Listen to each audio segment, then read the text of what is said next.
Good evening, ladies and gentlemen. It is 6 p.m. on January 27th, 2026. I call to order the January 27th meeting of the Dexter Township Planning Commission. I invite you to stand and join me in the Pledge of Allegiance.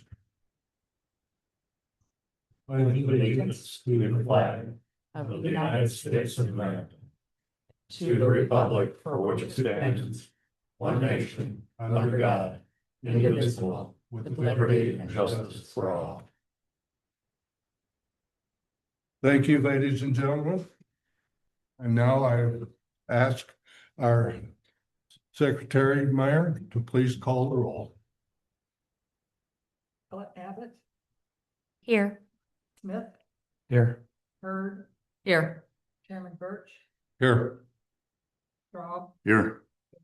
Here. So we are all present, all seven of them. All present. Thank you, Secretary Meyer. Does anyone have a conflict of interest with any items on the agenda this evening? Please speak up now if you do. Hearing none, we shall approve to the approval of the agenda. Does anyone have any additions or changes to the agenda that you would like to make?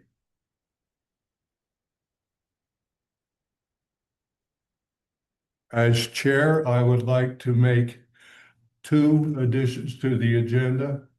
Add an item 7B, changing the township bylaws in Article 2A.4 to add the word housing in our constituent representatives.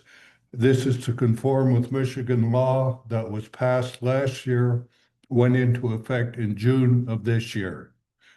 Secondly,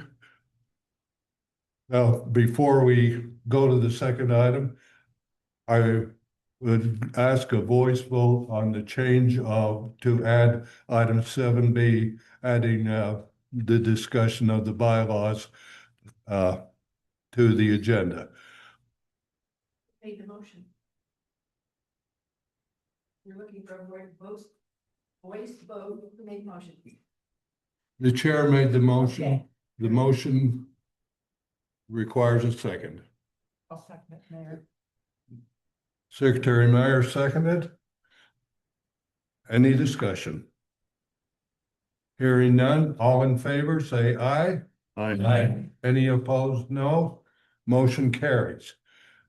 Second item, to add to item 8B, a request to the township attorney opinion regarding this Sylvan Township moratorium and what implications, if any, would then apply to Dexter Township in general, but the Planning Commission proceedings in particular.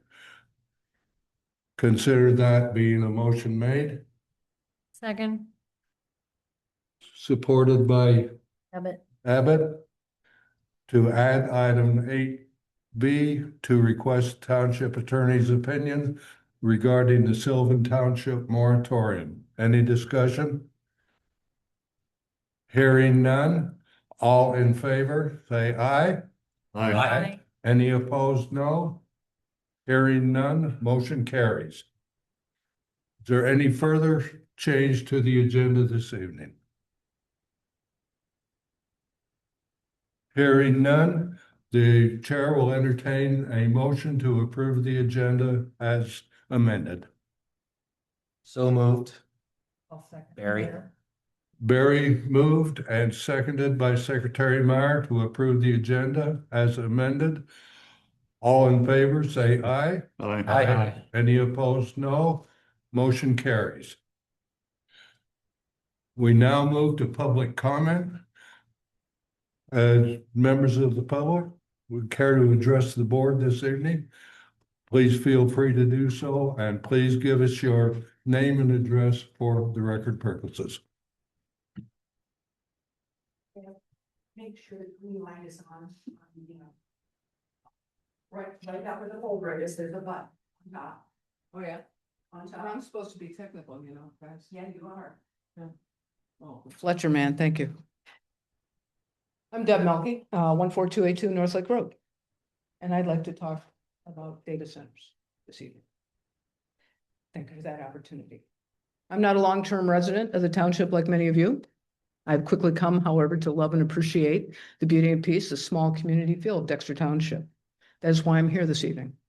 It's my strong opinion that if we do not act now, that our community could be overrun by multi-billion-dollar tech giants ready to spend $2.53 trillion on AI and data centers in 2026 alone. Why am I concerned? After all, data center developers and DTE are quick to state the benefits of data center development in our community. We'll get an increased tax base. It'll lower our taxes. There'll be more jobs, although that's not quite true. And oh, we'll get all these nice capital improvements. What aren't they telling us? The jobs, those data centers are dark. The jobs are for building only. Maybe you'll get security and maintenance jobs afterwards. Massive capital improvements are going to be necessary for the electric grid. Who's going to pay for that? Data centers currently use 1.2% of all electricity. By 2030, that number will be between 6 and 12%. In Virginia, where a large number of data centers are in operation, citizens expect to pay 28% more for their power by 2030.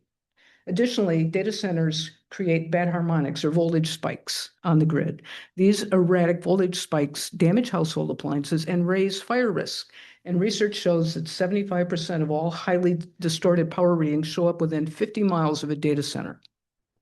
They don't talk about the potential pollution coming from the exhaust from the massive diesel generators that are used to back up the electrical grid. And they certainly aren't going to talk about the massive cooling requirements and the use of the water all around us. They don't talk about how all that water is chemically treated and can damage our lakes, make it unusable for farms, and damage your well because you can't drink the water after it's been chemically treated. And finally, data centers create noise 24/7, even with noise dampening. Peaceful probably isn't a word around a data center. I've spent my entire career in high tech.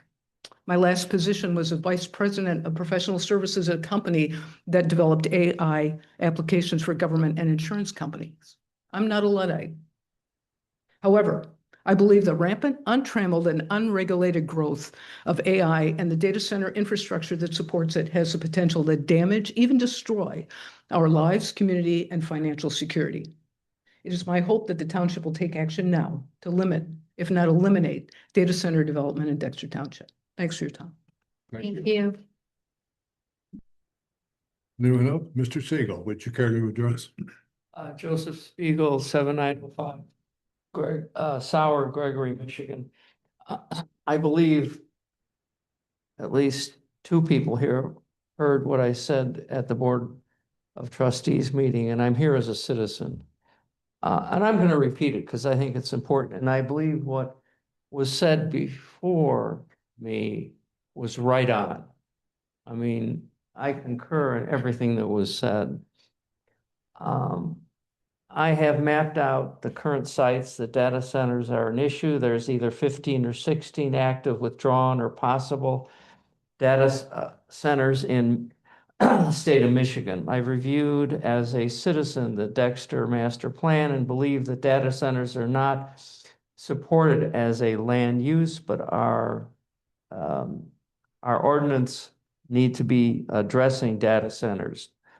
There are at least 7, I think now 8 municipalities that have passed moratoriums regarding data centers until appropriate ordinances may be considered and passed.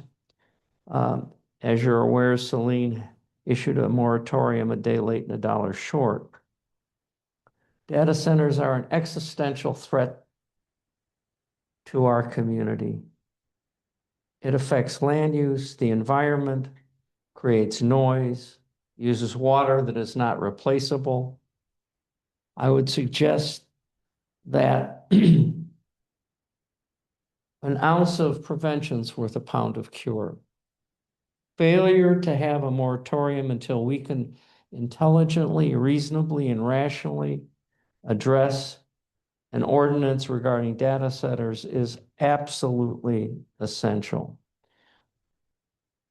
DTE managed to obtain an ex-parte increase in its capacity by 25%. I reviewed the 148-page document that supported that. And to be nice, it is not accurate. It wasn't reasonable. And it is unfortunate that they got their way. I think that because I provided Fletcher, and I don't know if you received it, a draft white paper and draft ordinance for data centers. It's a template. All it needs to be done is tweaked. It should be considered by the Planning Commission. It will have to be considered by the Board of Trustees. What I'm very concerned about is that time is of the essence. The best defense is a good offense. What I would like to see avoided as a citizen is the wholesale modification of a template regulating data centers, because it's going to cost time and money that isn't necessary. This isn't rocket science. There are templates existing in this country today. All you got to do is change the name. They're perfectly appropriate for this community. And it won't cost an arm and a leg. I looked at Celine's master plan, and I got to tell you, it was a disaster. I know that eventually our master plan will have to be tweaked or modified. But as a citizen, our current master plan does a pretty good job. It's created enough for a good defense and a reasonably competent court case attorneys if someone sues this community.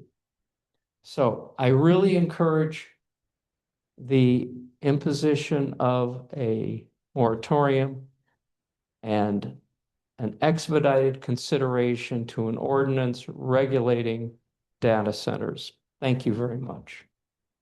Thank you, Mr. Spiegel. I would ask anyone else, but we have exhausted our general public for this evening. So moving on, our next item is public hearings, of which there are none.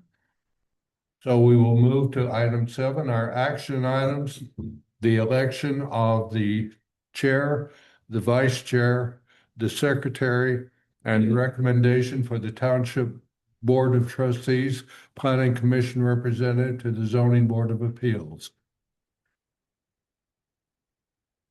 This will be for the calendar year 2027 Dexter Township Planning Commission.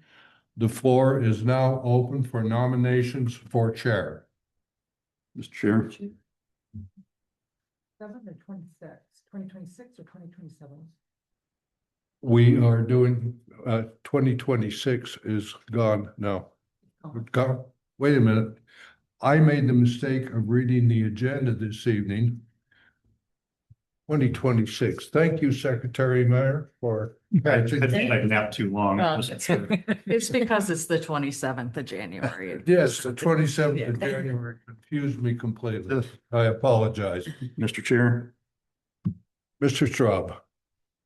I'd like to stay the course, and therefore, unless any incumbent objects or unless you find this motion to be out of order, I would like to group nominate Birch as chair, Hurd as vice chair, Mayor as secretary, and that we recommend to the Township Board that Commissioner Smith be the representative from the Planning Commission to the ZBA. Thank you.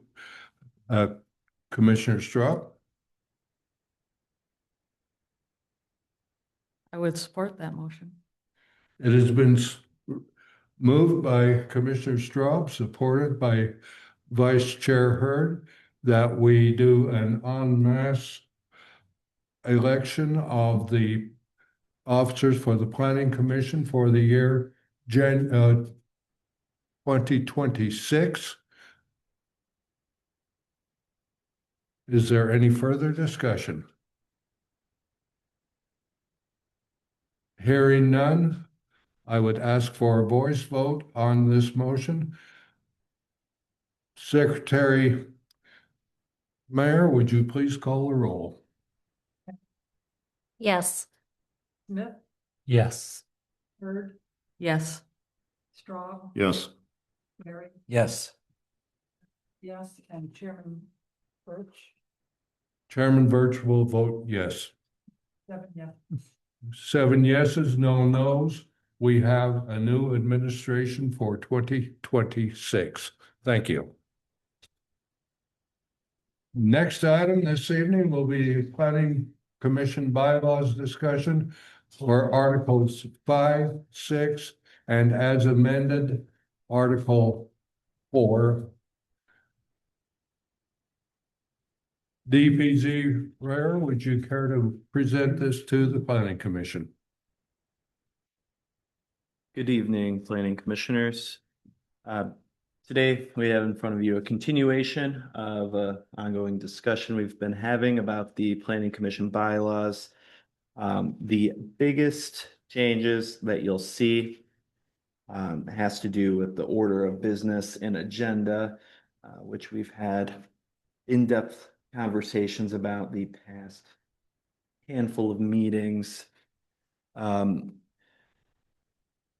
Also with Chair Birch's recommendation to add an amendment to Article 4, it seems fitting that I would bring back an amended bylaw detailing that, if agreed upon tonight.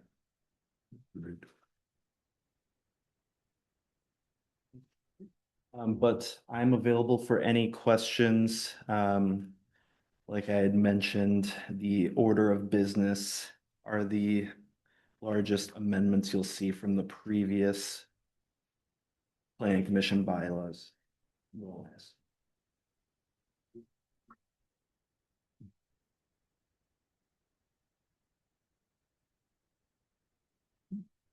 May I make a comment? Chair Birch? Vice Chair Hurd?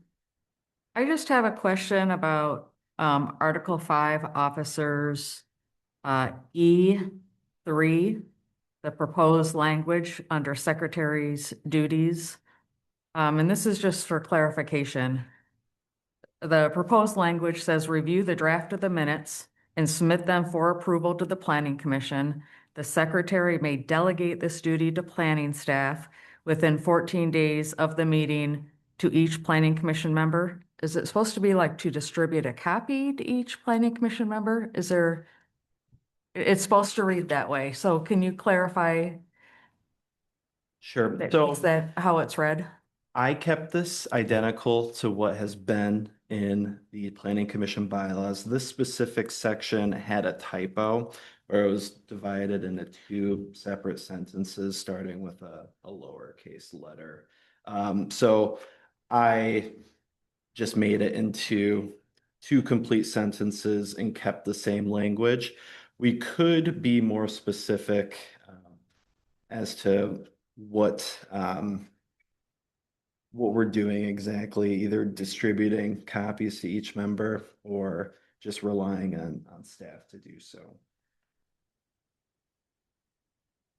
If I'm the only one not reading that as clearly, then it's fine as is, but I just thought within 14 days of the meeting to each Planning Commission member, whether you're submitting them or distributing them. Vice Chair Hurd, thank you for raising this. If you had noticed my notes, I had highlighted that exact sentence for that exact reason. I was rather confused, and I would like planning staff to recommend or give us a more explicit, more understandable statement as to what we are trying to accomplish with the sentence as written in a confusing manner. Mr. Chairman. Secretary Meyer? As Secretary, I don't know if it would help to just discuss the current process because, following tonight's meeting, our recording secretary will produce a draft of the minutes, which then she sends to me and I will comment on it and send it back to her.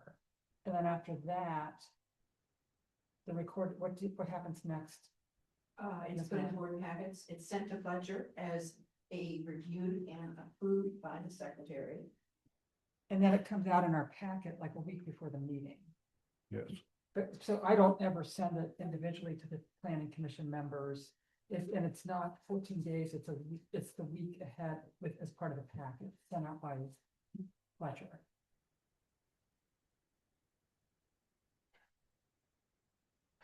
So would you concur with the proposed language or are you proposing a Well, we're not different doing language? this, so Okay. that just, if it's always been like that, it's not what my understanding of what we're actually doing. So it just seems that ought to reflect our actual procedure, unless someone wants to change the procedure, but I feel like the procedure works fine. I mean, does anyone feel like they need it more than a week before the meeting? Look at the minutes.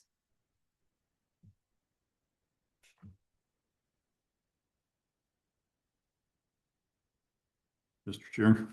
Mr. Straub? Yeah, I agree with the previous comments, and I think this section should be clarified, so it's not open to interpretation, and also agree that it should reflect what the practice has been, because as far as I know, that's been working okay.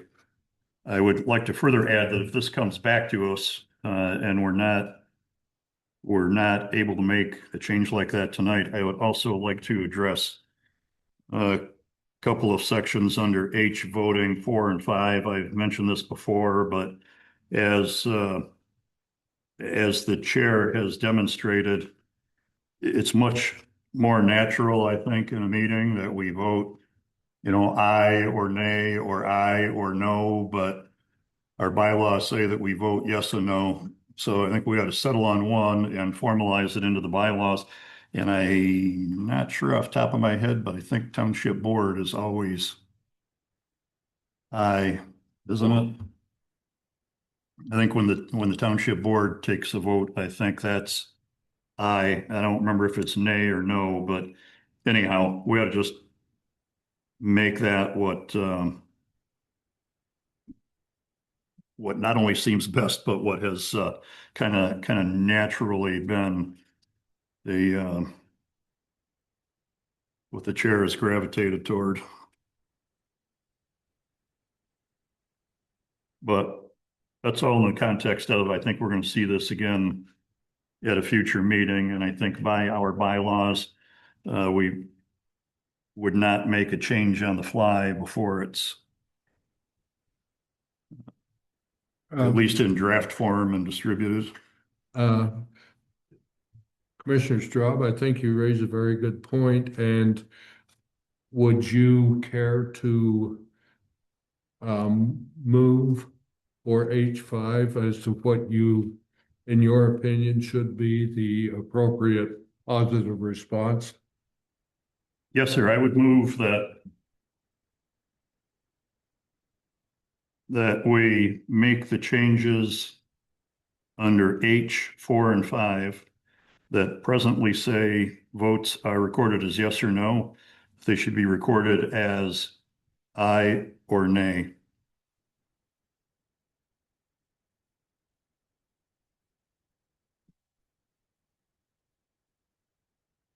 Do we have support for that motion? Support. It has been moved by Commissioner Straub and supported by Commissioner Hurd that we change the wording of the bylaws, item H 4 and 5 to the roll call votes recorded as ayes or nays rather than as stated yes or no. Any further discussion? Hearing none. All in favor, as its parting gesture, say yes. Yes. Yeah. Any opposed, no. Hearing none, we shall now record our voice votes as aye or nay. And the appropriate change to the bylaws will be made. Chair, Commissioner Straub, you said that you had two items, I believe you said you wanted to discuss. Now, I may have just meant that that occurs in two places, which we just resolved. And my other comment was just concurring with previous commissioners on the kind of ambiguous wording concerning distribution of the draft minutes. I think that's all I had. Thank you. Thank you, Commissioner Straub. And when we get to, when we went to that page, I noticed I had highlighted another area that I would like to address, that is under item F, quorum. The last sentence says that the ex officio member shall not be eligible to serve as the chair, vice chair, or temporary chair. I respectfully recommend that that be changed to serve as the chair, vice chair, or temporary chair, or shall not be eligible to serve. Let's get the whole statement in there. Does anyone have any comment or agreement with that change to the bylaws? Therefore, as chair, I shall move that the item F, final sentence, shall be rewritten to read, the ex officio member shall not be eligible to serve as the chair, vice chair, or temporary chair. Do I have support? Support. Yep, go ahead. Been moved by Chair Birch, supported by Commissioners Barry and Straw, that we will change the statement of the last sentence of item F. The ex officio member shall not be eligible to serve as the chair, vice chair, or temporary chair. Any further discussion? Hearings.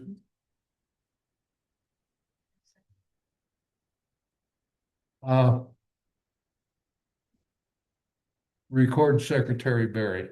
Here. Thank you. Or Commissioner Barry, I didn't mean to automatically promote it. Going to a voice vote. All in favor of changing bylaws, item F, quorum, last sentence to read, the ex officio member shall not be eligible to serve as chair, vice chair, or temporary chair. All in favor, please say aye. Aye. Any opposed, nay? Motion carries. Do we have any other changes we wish to make to the bylaws this evening?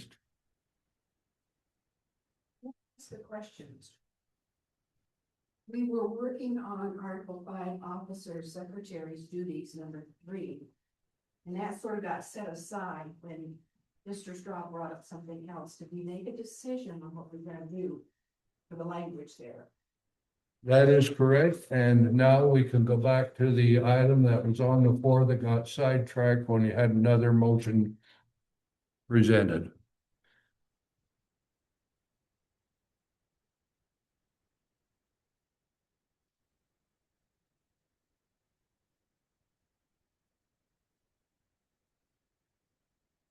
Secretary Mayor, I am going to ask you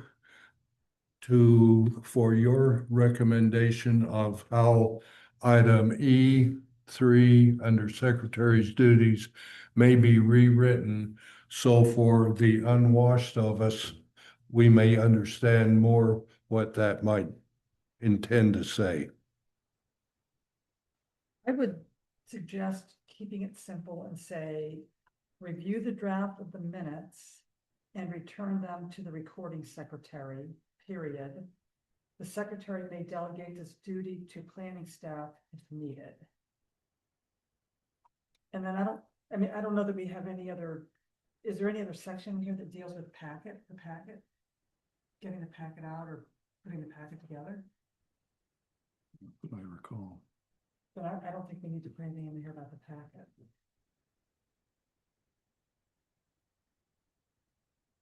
I would agree with that statement.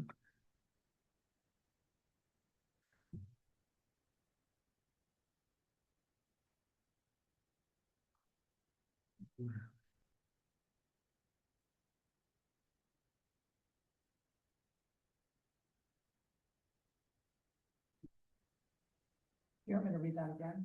If you would, please. Review the draft of the minutes and return them to the recording secretary, period. The secretary may delegate this duty to planning staff if needed, period.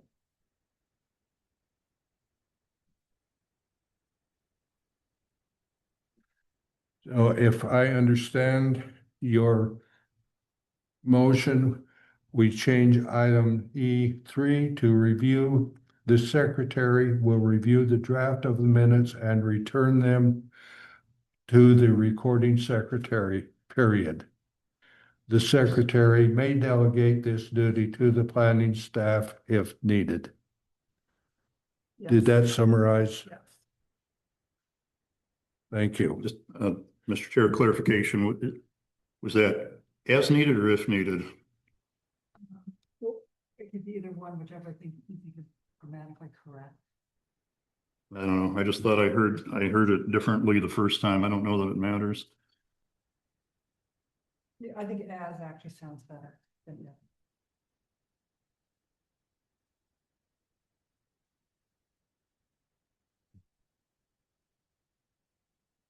The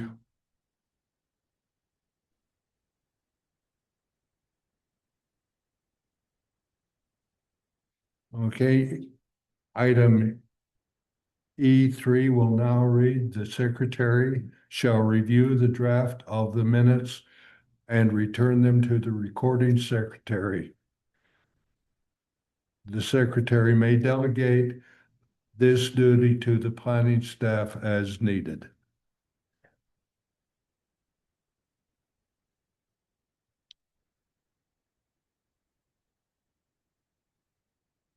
Mr. Chair, should I make a motion to If, suggest this change? yes, that would simplify the things. Thank you.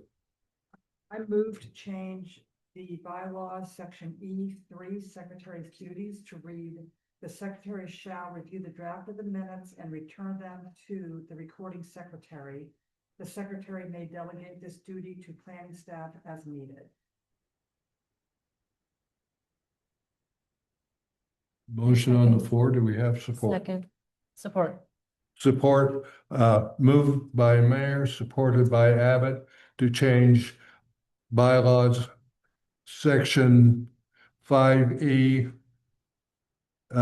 secretary's duties, subparagraph 3, to read the secretary shall return the minutes to the recording secretary, and the secretary may delegate this duty to planning staff as needed. Any further discussion? Hearing none. All in favor, say aye. Aye. Any opposed, nay? Motion carries.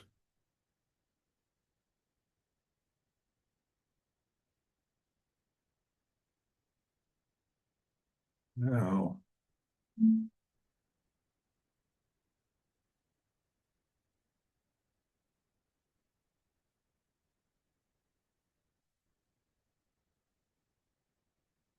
DPZ RAR, is there anything else in here that I have missed? I don't think so. I have taken good notes. Saw all the changes, you want to see at the next meeting. And I'm sure Planning Commission may find some more at upcoming meetings, but I would be happy to make changes as this year goes on. Thank you, Mr. DPG Chair? Mayor. May I ask about Article 2, 2A subsection 4? I think you had said earlier that you wanted to add housing to that section. I think you need to make a motion to add housing. Two A's. That is correct. Thank you, Secretary Meyer. The chair moves article, the Dexter Township Planning Commission bylaws, Article 2, membership, Section A4, to read, the membership of the Planning Commission shall be representative of the important segments of the community, such as economic, governmental, educational, housing, and social development, as of such agricultural, natural resources, education, public health, government, transportation, industry, and commerce. I apologize. In my motion, I put housing in the wrong space. It should be after industry, before and commerce.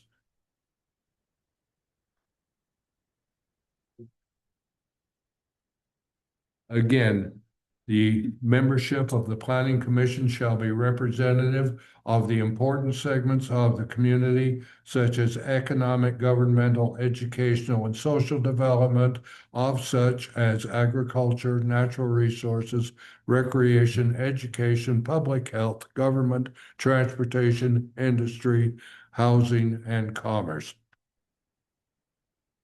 Mr. Chair. Commissioner Strauss. While I do not object to that in concept, I am struggling, let's say, with what this section is even supposed to do for us. So for the most part, Planning Commission bylaws are our agreement as a body, how we deal with things, how we conduct our business, how we speak outside of the Planning Commission after the Planning Commission has made a decision, how we treat various issues, how we lay out the agenda of the meeting, et cetera. Most of Article 2 and A 1, 2, 3, 4, 5 in particular is really outside of our purview, not under our control. It's either determined by state law in some fashion or the desires of the township board. We don't have any control over who gets appointed, what their background is, what they represent.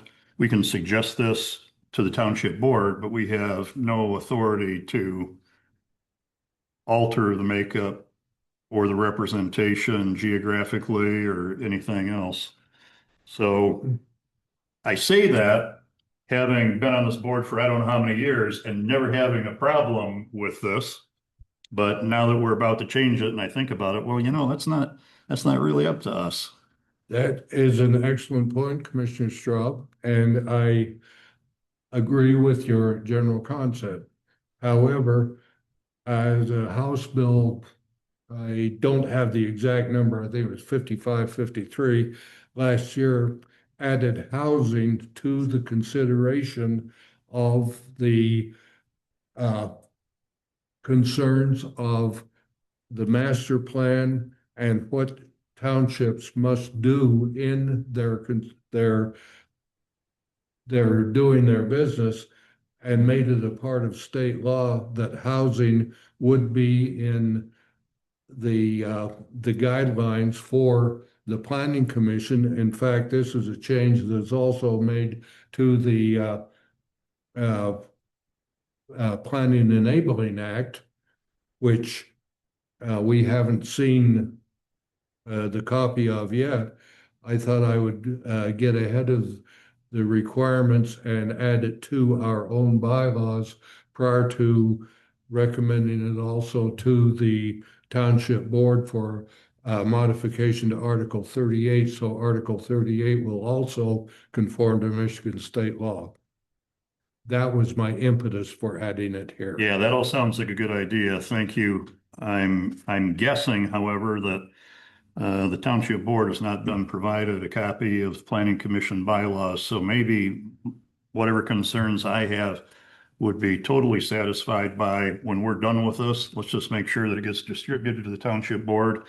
Maybe it would be better if we tweaked the wording on some of these things that we really have no control over. But I think as long as the township board is aware of that and up to date on changes to the law, they'll do the right thing.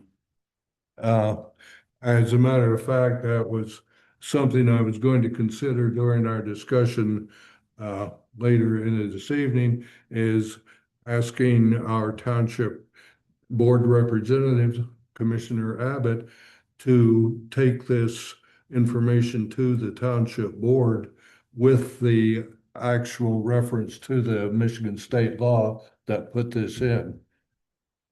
And is there a reference? Do you want to give me that reference or? I will be happy to when I can get to my other notes and give it for you. All right, thank you. Yeah, I can take it to the board. Thank you. Seems like a great idea. Thank you. Secretary, Commissioner Strout. Any other discussion that we have? Well, prior to recommending to DPZR this change in our bylaws. Since again, as chair, I made this motion. Shall it die for lack of a second, or do I have support? Mayor, Secretary Mayer supports motion to change Article 2, membership, members, paragraph 4. The membership of the Planning Commission shall be representative of the important segments of the community, such as economic, governmental, educational, and social development of such as agriculture, natural resources, recreation, education, public health, government, transportation, industry, housing, and commerce. Any further discussion? Hearing none, all in favor, say aye. Aye. Any opposed, nay? Motion carries. DPZR. Thank you. Is there anything else that we wish to discuss in this area? Nothing new on my end. I do have notes and of course video reference if I need to refer to those. But you'll be seeing this again at our next meeting. Thank you. Nothing further in our agenda item 7, action items A and B. Now our discussion items, review and discussion of the Township Board's September 16, 2025 recommendation regarding short-term rentals, STRs, and bed and breakfasts, B&Bs. DPZR, would you please present this topic to the Planning Commission? Good evening, Planning Commission. Today we have before you a memorandum drafted by Carlisle Wortman regarding the bed and breakfast ordinance. The Township Board had asked this commission to re-examine our existing regulations relating to B&Bs and potentially address short-term rentals within this ordinance, and to also look at whether we should add the use of accessory dwelling units to the B&B ordinance. I will have my colleague Megan next to me share the report, and at any time, please feel free to stop us for any questions. Thank you, DPZR. Ms. Minnick, would you please proceed? Thank you, Mr. Chair. In our memo that was sent to you, December 15th, 2025, we went through a number of portions of what the zoning and ordinance amendment would be and gave you some options and recommendations. What would be great to have from you tonight is some decisions on each of these. So what I'd like to do is to walk through each section, ask you for discussion and direction, and then go from there. Is that an acceptable course? It is quite acceptable. Thank you. The first item is, Before we proceed, would you consider it appropriate if any members of the planning commission interrupt you at any point with questions? absolutely, that would be great. I would appreciate that. Thank you. You're welcome. The first item is a definition. And you had received from Mr. Spiegel, some proposed definitions, which looking at those and then looking what we had, the definition that he proposed in his letter, bed and breakfast shall mean a residential facility with a rental period of less than 30 continuous days in which the owner's principal place of residence occupied by said owner who resides full-time at the location. The owner shall during the rental period continue to stay at the residence during the rental period. A bed and breakfast shall also require the provision of bathing, lavatory, and breakfast meal. All bed and breakfast shall be regulated in accordance with standards applicable to bed and breakfast establishments as set forth herein. And then he also proposed, which had been discussed before, a definition of a short-term rental, and that was shall be deemed a commercial activity consisting of a renting a dwelling or unit of a term not more than 30 days, consecutive days, and are prohibited. Bed and breakfasts are not short-term rentals. In the spirit of these, I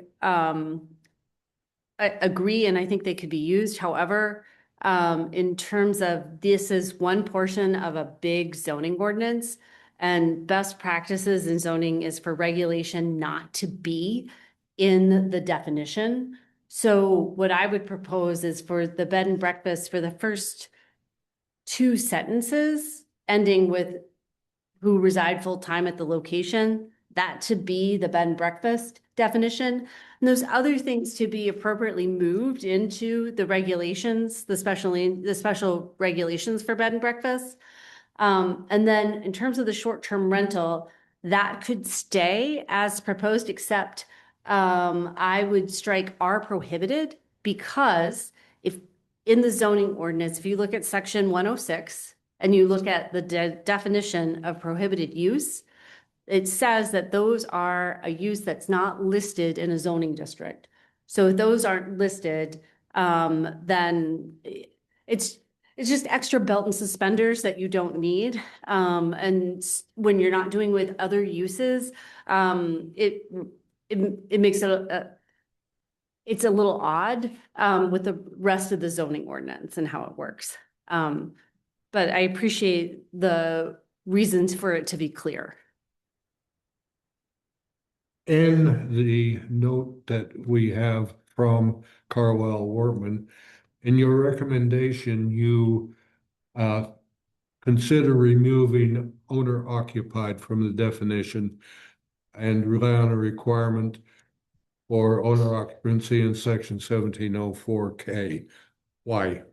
Again, that's regulation. So what if it's someone who is, what if it is, and this is up to you to decide what's acceptable. What if it's someone who owns the house, but someone rents the facility or lives there and it's not owner occupied?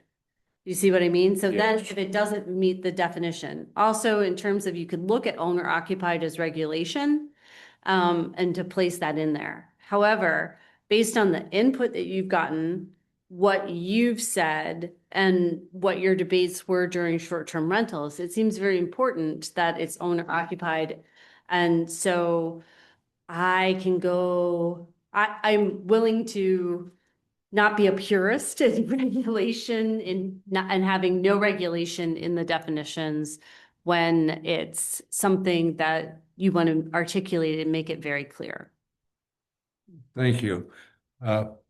Before I let you proceed, I would like to ask Vice Chair Hurd for her reaction to this suggestion, because Vice Chair Hurd was chair of the short-term rental committee and heard much more discussion of this topic than the rest of us. Vice Chair Hurd? Thank you. I mean, I think what Megan had said, it's very clear that for a bed and breakfast, we wanted it to be, I mean, it should be owner occupied. And I understand there's instances where there's an innkeeper and someone lives there and they're actually an employee that takes care of the entire bed and breakfast, but it's not the owner. And I know the regulations don't really address that, but it could happen.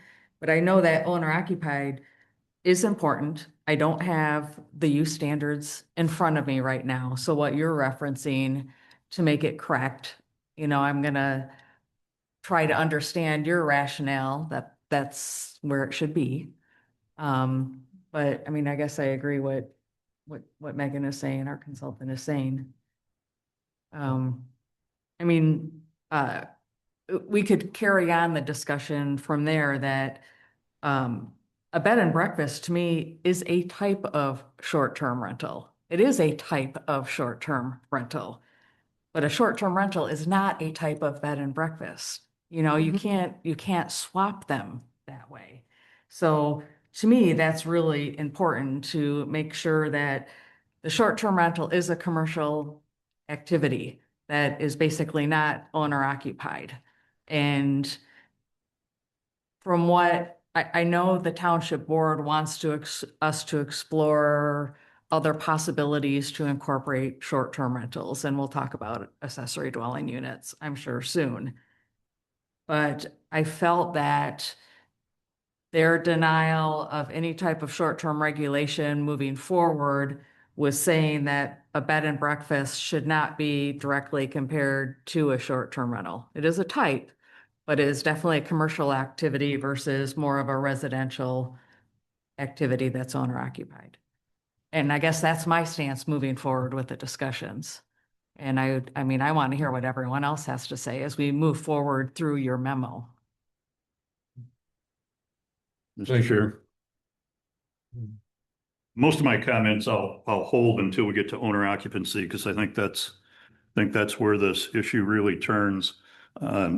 Like to start by stating that I agree with the sentiment expressed by Mr. Spiegel and also the clarifications that our planning consultant has made. I disagree a bit with what Commissioner Hurd just said. I don't see that these things overlap at all. A short-term rental is not only not a bed and breakfast, but a bed and breakfast also is not a type of short-term rental. You're renting a bed, possibly a room, any more than staying at a hotel would be renting any part of that building. I am exchanging money or something of value for the use of a particular area, which is, I think, different enough from I'm renting for whatever period an entire, dwelling unit.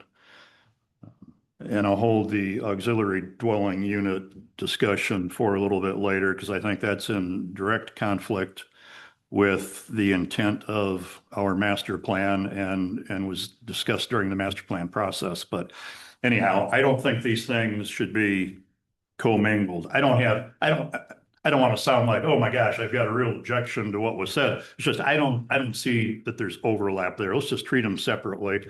And I think one of the big points is that short-term rental is a commercial use. And that kind of gets to why we don't want to say, and whatever it was, and is not allowed or is illegal or whatever, because it would be allowed in commercially zoned property. I don't think there's much demand for short-term rental and commercially zoned property, which is why we're here, why we've been dealing with this issue for however long it's been, over a year. So anyhow, just kind of summarize that. I think these definitions need to be separate for a reason. And I'll address why I think we're even discussing them together, because I think the township board and others expressed an interest in, well, okay, maybe Dexter Township shouldn't be just open to short-term rentals across the board, but under certain circumstances, they may actually be desirable. but that gets more to the usage and the occupancy than the definition itself. Thank you, Commissioner Strub. Anyone else? Ms. Minnick, would you care to continue? Okay, so what I'm hearing from you is the proposal to use Mr. Spiegel's bed and breakfast definition as with some, taking the regulation out. And then keeping that short-term rental definition, taking out are prohibited. Is fine. There's some question about whether bed and breakfasts should be, whether it should be defined that it's not short-term rentals. But what the crux is that you want to define that a bed and breakfast is owner occupied and should operate in a certain way, and that short-term rentals are substantially different in their definition, and that those either are prohibited uses if you don't insert them into another zoning district. You would have to insert it into the commercial zoning district in order for it to be allowed. Or that it's just a prohibited use. Are people tracking with me? Okay. Am I summing up accurately what your thoughts are? Because what we'll do is we'll take these, we'll go back and write a draft for you, a draft zoning ordinance amendment. I agree with the definition of bed and breakfast. I had looked at the ordinance that's online. We still don't have an approved definition of short-term rental. No. And I guess, and this might be, jumping ahead, but I do feel like in somewhere it needs to say clearly that short-term rentals are prohibited in Dexter Township. Because I think the fact that it's not allowed, people don't read it that closely, and then we end up with actual short-term rentals operating. I think it needs to be more clear that they're not allowed, so people don't end up buying something if they're gonna rent it out. Well, and I think that we need to make, we do need to make it clear they're not allowed, but we need to make it clear where they're not allowed. Like, they are allowed in commercially zoned areas. Oh, they're not? No. Oh, No, you would have to define what a short-term rental is, and then you can Okay. allow it in a commercial zone. I'm just winding all those words back. So we could do that, if you wanted to bring that forward. You would probably want some regulations around that. You have very limited commercial land, like very, very limited. Wow, then wasn't the Ash Farm commercial and then now is agricultural? It's commercially zoned, and planned that way, but it's potentially, I'm not sure where that is, but there's preservation rights that might be in play there. But They're working there. They're Right. in the process. yeah, so there's another part of that corner, this corner up here that is zoned commercial, and then down Dexter Town Hall, and there's another hard corner that is zoned commercial, but again, Okay, cool. yes. So at this point, I could not buy that and put up a short-term rental. That's prohibited. Correct. But we could, if we wanted to say, oh, it's allowed in commercial, and then I could do that. Yes, Okay, so right now, though, it's not allowed. yes. Mr. Chair, I think I lobbed commercial out there because my understanding of the court ruling, I think it was the Michigan Court of Appeals, where this had been challenged in other jurisdictions, that short-term rental is a commercial usage, therefore is not permitted in residential or other than commercially zoned districts. But yes, like Ms. Minnick says, we would have to put some structure around that even in commercial, but it's not just automatically you can't do it. We haven't allowed it, but it's for sure, due to lack of any permissive language, not allowed in other types of zoning. So that's where Dexter Township stands or should stand. I think the township has chosen to not actively enforce, but rather, act on complaints, at least for the time being. But anyhow, so if I confused anything by throwing out commercial, I apologize. No, I think it's important for clarification. actually. Chair, Mr. Birch, I have a quick comment to see if I'm not going to say interpreting the board, but interpreting the board. Effectively, I think when we're looking at this, because short-term rentals doesn't have a category, but the closest thing we have in similar function is bed and breakfasts, which is how these two kind of ended up lumped together. So I think that's really kind of the concept there, which is probably why they didn't direct us to look at creating an entire new definition that lives under commercial. But because a bed and breakfast kind of is commercial, that's how we're getting into the commercial concept there. So I guess my question then to you, Ms. Minnock or Megan? yes, and is that the way you were interpreting the directive from the boards also, and our mechanism forward seems to be this similar concepts? So the way I interpreted what the board said is that they wanted to maintain the status quo with a bed and breakfast as the only means for something that is akin to a short-term rental. And that's the way that a use like this would be allowed. So initially my reaction was akin to what Commissioner Hurd had said, like kind of a square rectangle situation, is that there's broader short-term rentals, and those have multiple different ways that they show up. Sometimes they're owner occupied. Sometimes the owner only vacates for a short amount of time. Sometimes the owner is there during the stay. There's just a whole array of how that has evolved, and it's going to continue to evolve.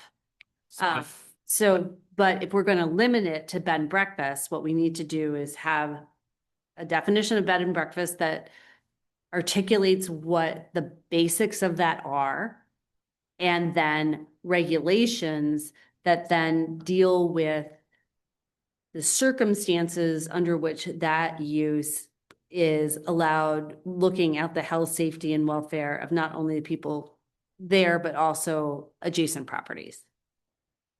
So with that in mind, then I think we all agree that we need a definition for short-term rental because that just doesn't exist. And then effectively, or what we're trying to do then is differentiate the two so that people know which one they fit in, but that our desire seems to be for them to be together in wherever bed and breakfasts are allowed, and there too would a short-term rental be allowed. Now that's all based on the idea that a bed and breakfast requires a special use process. So is that? I would disagree with the last part of your statement, is that I would say that you are looking to allow bed and breakfasts in certain areas, but not to allow short-term rentals beyond where they fit that bed and breakfast definition. Isn't that what we already have? Because bed and breakfasts are defined right now only allowable in a few districts. And if we are pairing short-term rental somehow with bed and breakfasts, then we're already saying that those are the only districts that they are allowed in. Yes, if we don't change the allowance. yes. But again, just this whole idea of sort of somehow pairing the two based on similar functionality to be in the same place. And I think what Mr. Spiegel was saying in his letter was that from his perspective, they needed to be defined differently, and it be explicit that one is it's not a square rectangle relationship. It's a circle square relationship. These are two very different land uses and should be treated in different ways.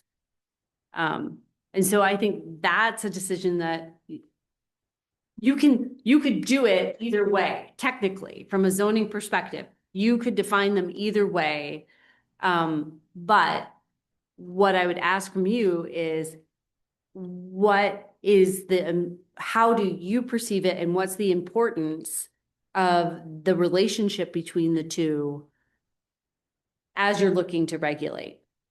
Because if it's the rectangle square relationship, while it makes while it makes sense, it also if you're thinking in a defensive legal perspective, you're opening the policy door just a little bit for that bed and breakfast to expand into what all the short-term rentals can become and interpretations and whatnot. Because that brings me back to Commissioner Hurd's position, or if I understood it right, in that we need to have the definition, obviously.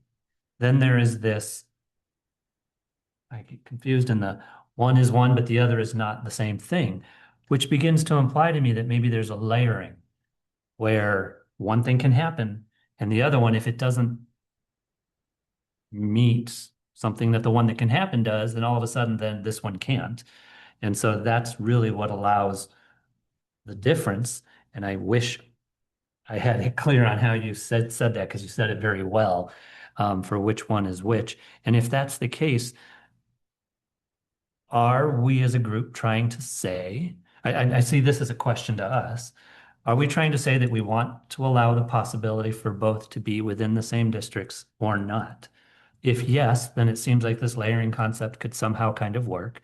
If no, then it seems like they need to be something completely different so that the allowed usage, we could go in and add a line and say where it's allowed period, right? Because we don't say no, we just say yes. So that seems to fundamentally change how we're addressing this. Ms.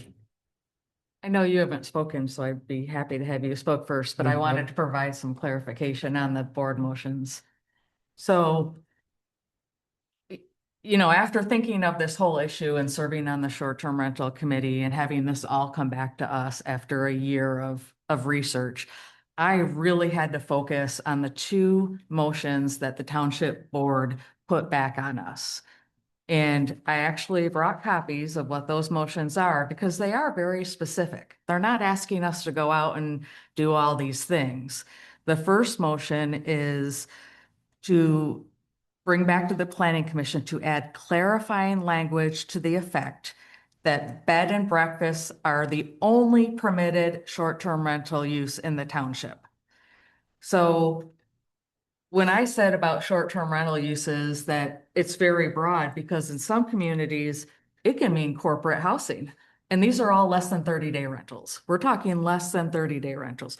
Corporate housing, a whole dwelling, partial dwelling, an accessory unit, a room, a treehouse, a houseboat, a covered tent. There has been RVs listed on Airbnb as short-term rentals. So short-term rentals can be an array of uses and dwellings and units. They really can. And then I think the township is saying the bed and breakfast is going to be our only short-term rental, period. They're not asking us to go and explore other areas where short-term rentals can actually be placed, although it is a commercial use and maybe it's possible to put it in a commercial district because other communities have done that. But I think they just want clarifying language that the bed and breakfast is the only permitted short-term use in the township. And I think they just want a definition of what the short-term rental is going to be. And yes, they're asking us to somehow say that the bed and breakfast, it is a type of short-term rental and it's the only one that's permitted, period. And whether we want to add regulations to the bed and breakfast just to clarify that section. That's my interpretation. The second motion was specifically looking at accessory dwelling units, attached and not attached, and whether we want to include them as part of the bed and breakfast definition. And that's our second discussion. So I don't know if that helps clarify it for you, but I don't think they're asking us to do anything other than say that bed and breakfast is the only type of short-term rental if we're gonna have to add that definition in there. Period. Secretary Meyer, to you. Ms. Heard covered, covered. Hmm. Good. Mr. Chair, a couple of points.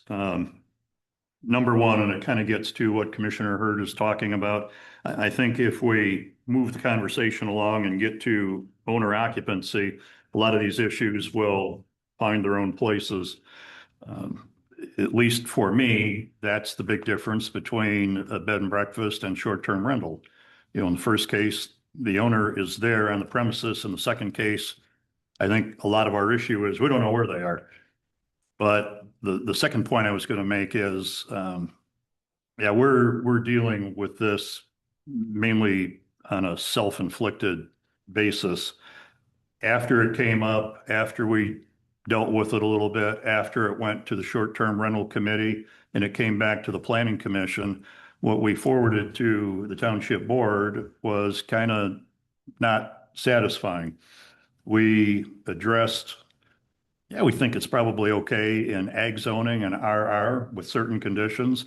And we didn't address directly what the real problem is around the lakes. We had a, room full of people here a year or so ago that had opinions on that. And there were more in favor than I would have expected.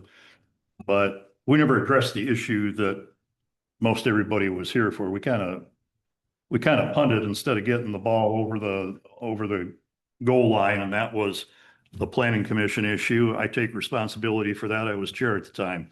So here we are.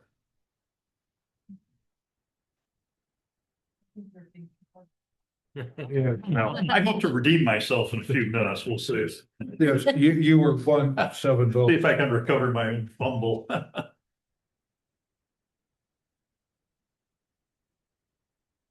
So if I'm interpreting that right, then effectively what could be in front of us is creating a definition of a short-term rental that is just different enough, presumably relying on the owner occupancy language that we have now to be that differentiation.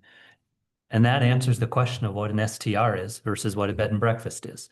And because we already have language that allows the bed and breakfast under processes, definitions, everything else that we already have, fundamentally speaking, by creating that definition that differentiates the two, that would effectively not allow short-term rentals in Dexter Township. Other than bed and breakfast. Other than bed and breakfast. Because we have the mechanism probably ends up being owner occupied. So if we were to take this definition we have right now for bed and breakfast and remove owner occupied and call that a short-term rental and the meal language and call that a short-term rental, if we enacted that, we would just, by doing that, have this not disallowed, but we have said that short-term rentals are not allowed in areas where bed and breakfasts are. Mr. Chair. Maybe if you just jump directly into that issue. My perception of the issues surrounding short-term rentals are that the neighbors, in some cases, the neighbors might not have any issues at all. In other cases, the neighbors have to put up with something that they would not otherwise, mainly because in a typical neighbor relationship, that's a long-term relationship. Even if the use is only seasonal, somebody only lives at the lake during the summer months around here, it's still a long-term relationship. And you don't want to do anything to unnecessarily hack off your neighbors, typically. But when you start running your place out, one weekend you might get some excellent short-term renters, and there's no issues. People don't even know that they're there. Other weekends could be exactly the opposite. And now you've created this situation that the township gets calls about, neighbors kind of go head to head against. So I think after reflecting on this for some number of months now, the issue to me really turns on, where is that owner? And I think we've all expressed, and we heard comments from the public that absentee owners are typically a real bad thing. And we tried massaging some language around it. Well, they need to be within, 45 minutes or half an hour or something. So if they get a call, they come out there, take care of their issue. While I still have concerns about the commercial nature of short-term rentals, I think there is a possibility that they can peacefully coexist with neighbors if the occupancy issue is addressed. And again, I think that it's much different than a bed and breakfast, because the owner is over in that bedroom and I'm renting out that bedroom and I'm going to go downstairs and have breakfast in the morning. Whereas on a short-term rental, I'm renting the whole darn house. And where will the owner be? I think if we go down this path, we should have some discussion about ADUs. I'm concerned, and this goes way back 1980 when I was elected to the township board. We were dealing with density on the lakes, and the anti-keyhole ordinance was a hot topic back then. To me, this is largely a density on the lakes or a usage on the lakes type issue.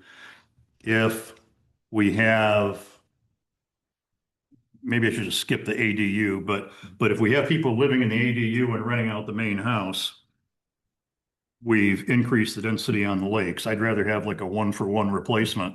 If somebody is renting out the main house, that's all that gets used. There isn't somebody living in the garage that's also going to go out and use the lake.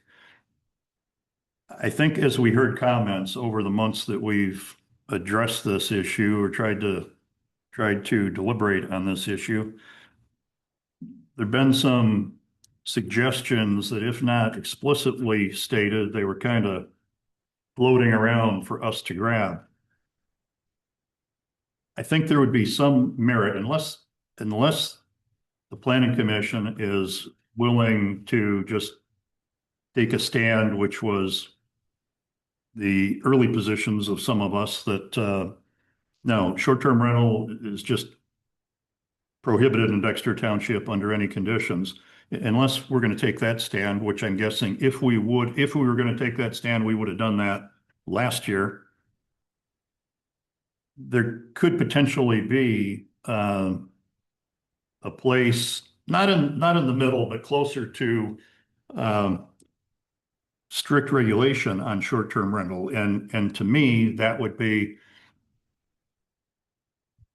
again, not in favor of using an ADU to facilitate short-term rental, but if the owner was in the garage during the period that the main house was being rented, I would think that would be less of an issue to the neighbors. There's immediate accountability, immediate enforcement of the rules. If they lived next door, well, to me, that would be better, because we haven't increased the density or the usage on the lake. And, we're talking about lakes because that's where most of this is. Could they be 100 feet away? To me, if we're going to do that, they need to be within earshot. They need to hear the noise from a couple houses down, not from across the lake or not from Bloomfield Hills or someplace.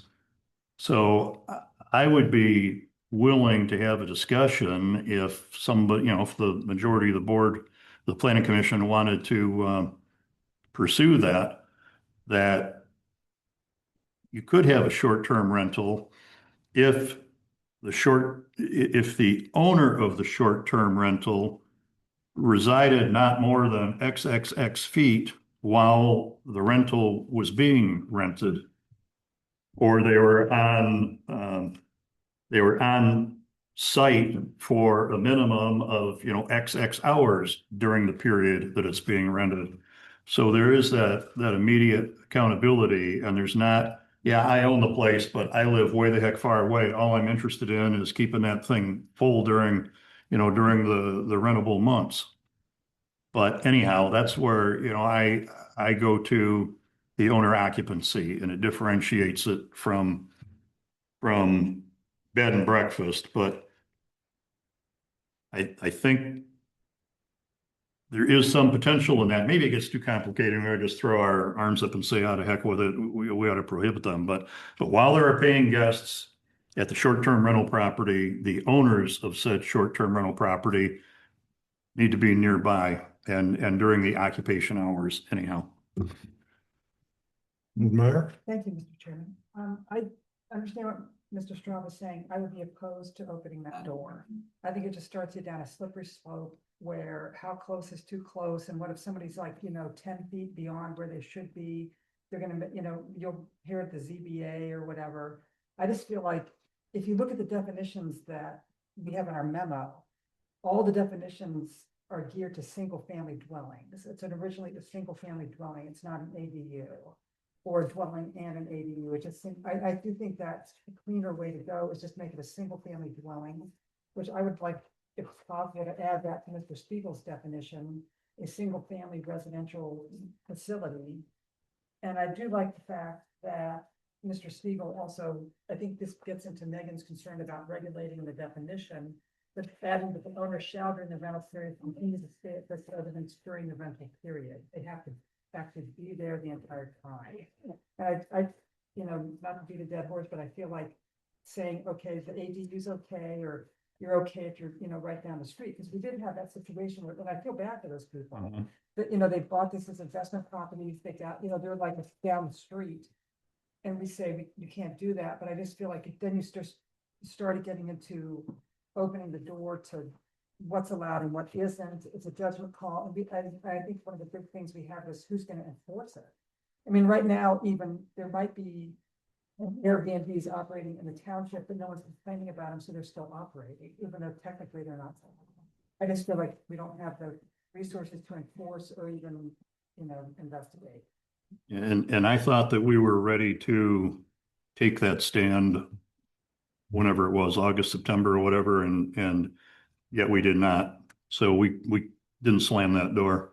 Well, I think that, to my mind, we were making an exception for agriculture because as part of the master plan, we're encouraging agritourism. And if a farm wanted to do a short-term rental on their property, where they're on the property, the farmer is on the property, that made some sense to me, but, it was not.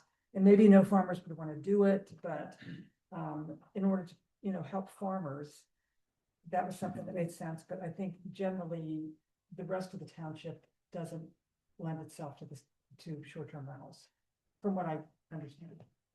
Thank you, Ms. Mayor.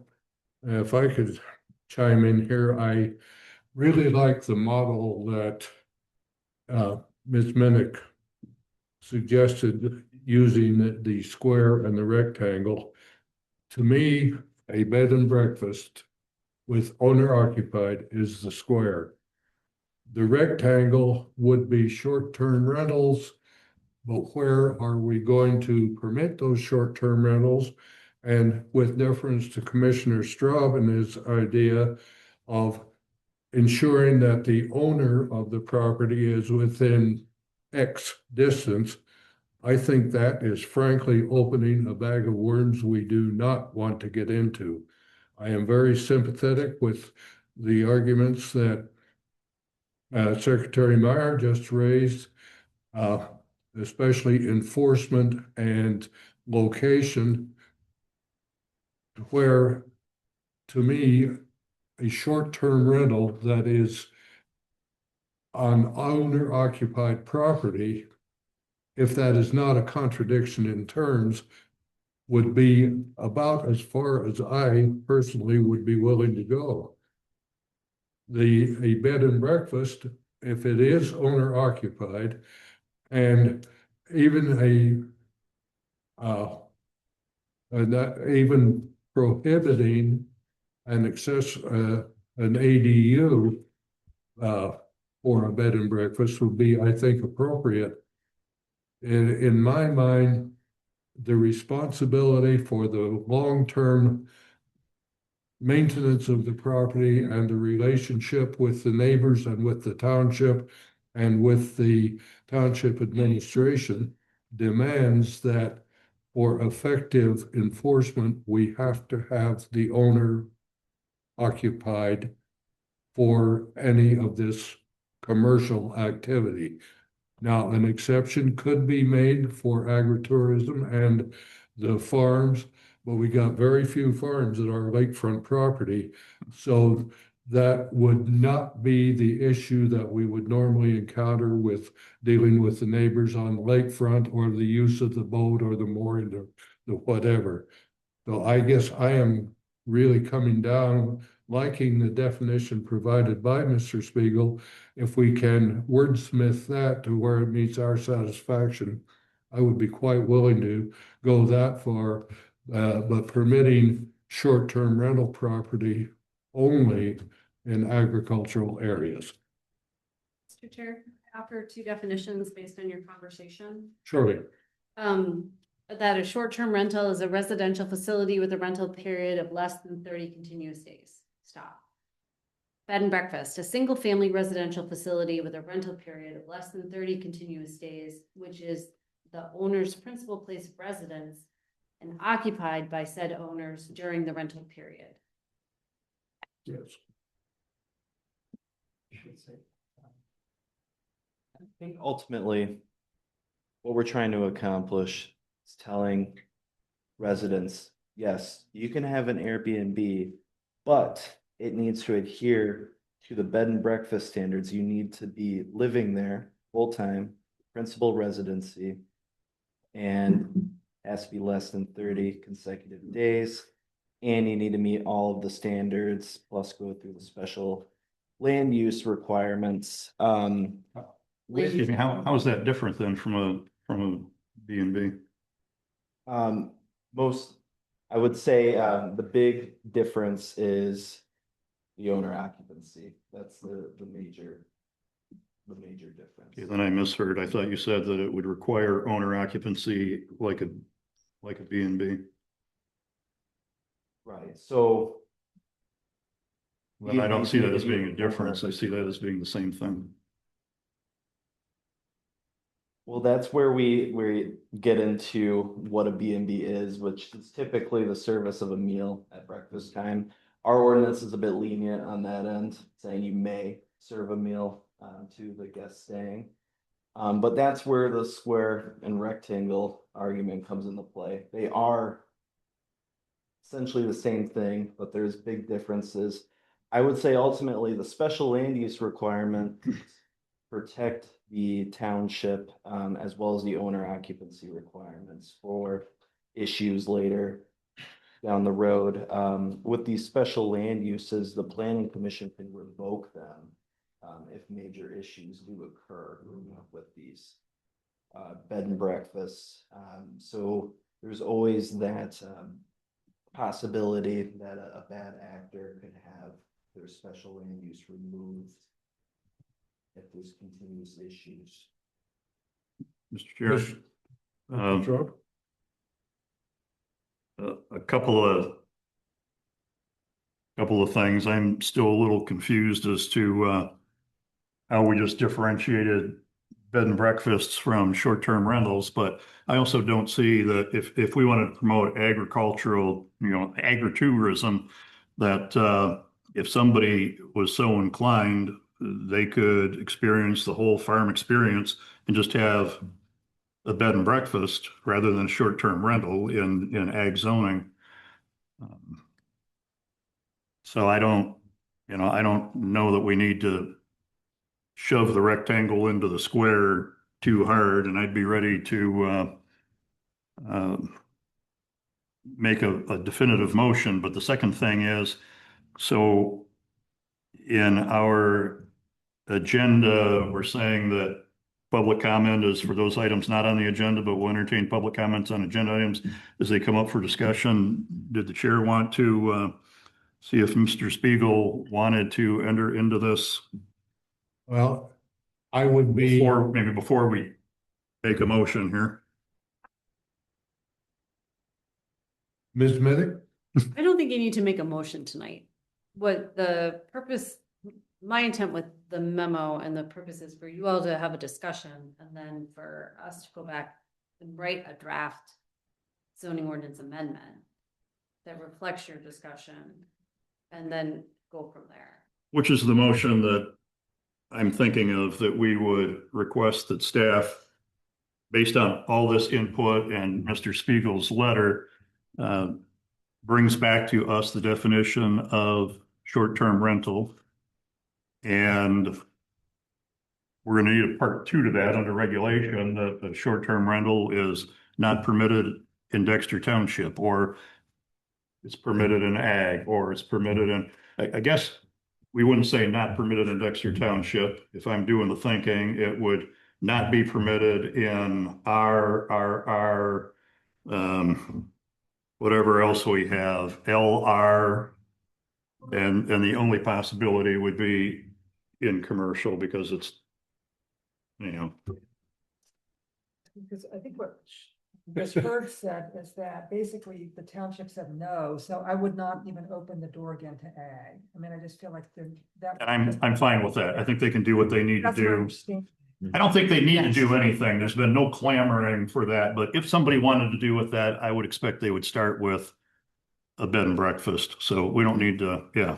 I'm- All right. Mr. Thank you. Chair. Ms. Hurd? So I think what our consultant is suggesting is that decide on a definition, and it sounds like we're there with the definition. We're there with the occupancy. But in her memo, there are other discussion items that will help tighten up the bed and breakfast regulations and whether or not we want to tighten up some of those areas such as parking. You know, so it's my suggestion that we go through some of these items in her menu, in her memo, just to tighten up the regulations. And, Commissioner Hurd, I agree with you completely, but I'm not quite ready to go there yet. And the first reason is because Ms. Abbott has done an excellent job of dominating the conversation this evening. I was wondering if you would care to add anything at this point. I feel like you all have said everything. So I think, at this point, I do believe we have the definition and that we should move forward and go through each of these pages and tweak these definitions, tweak the defining zoning ordinances. Like for parking, meals and kitchen facilities, appearance. I mean, I'm pretty, by the way, very impressed with your memo. And so I suggest we move forward on from the definition to tweaking. Thank you, Ms. Abbott.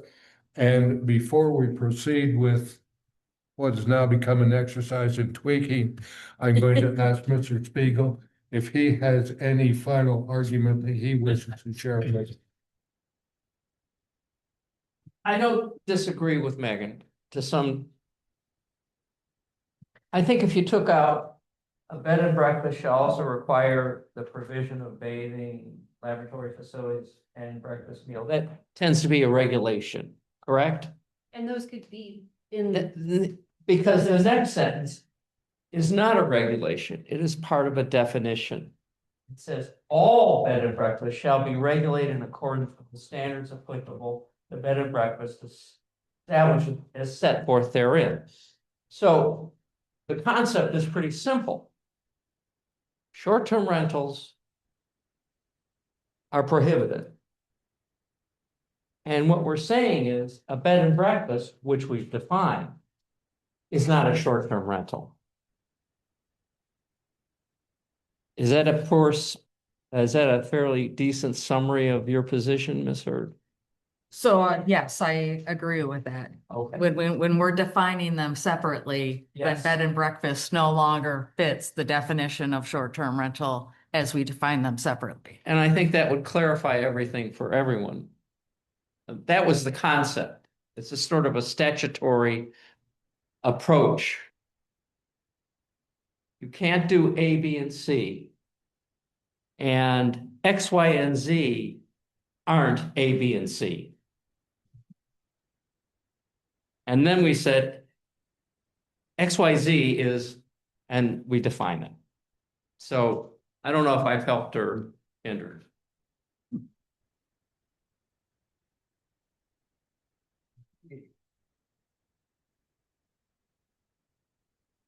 I'm falling apart here, thank you. Okay, well then, proceeding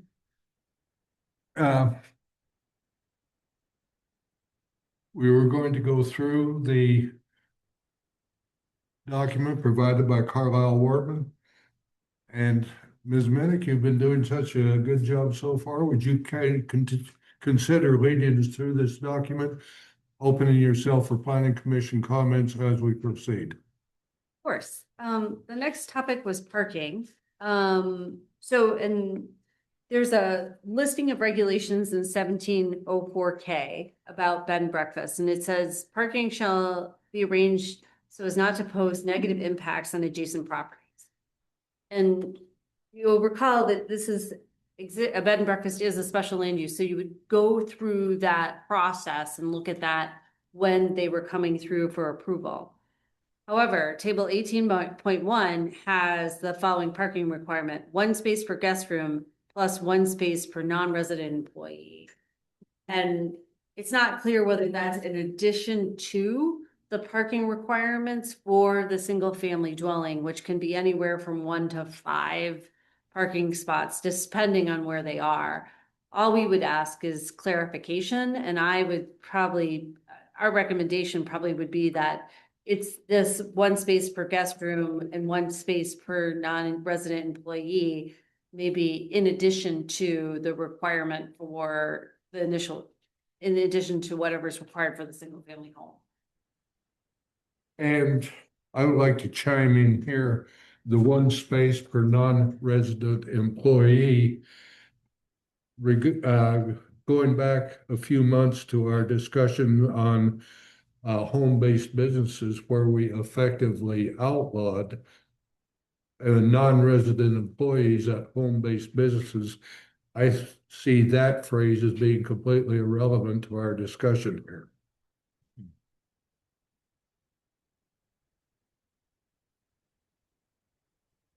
Section 1704 doesn't allow, I agree with you, but then I want to just make sure that 1704 as it's written doesn't allow a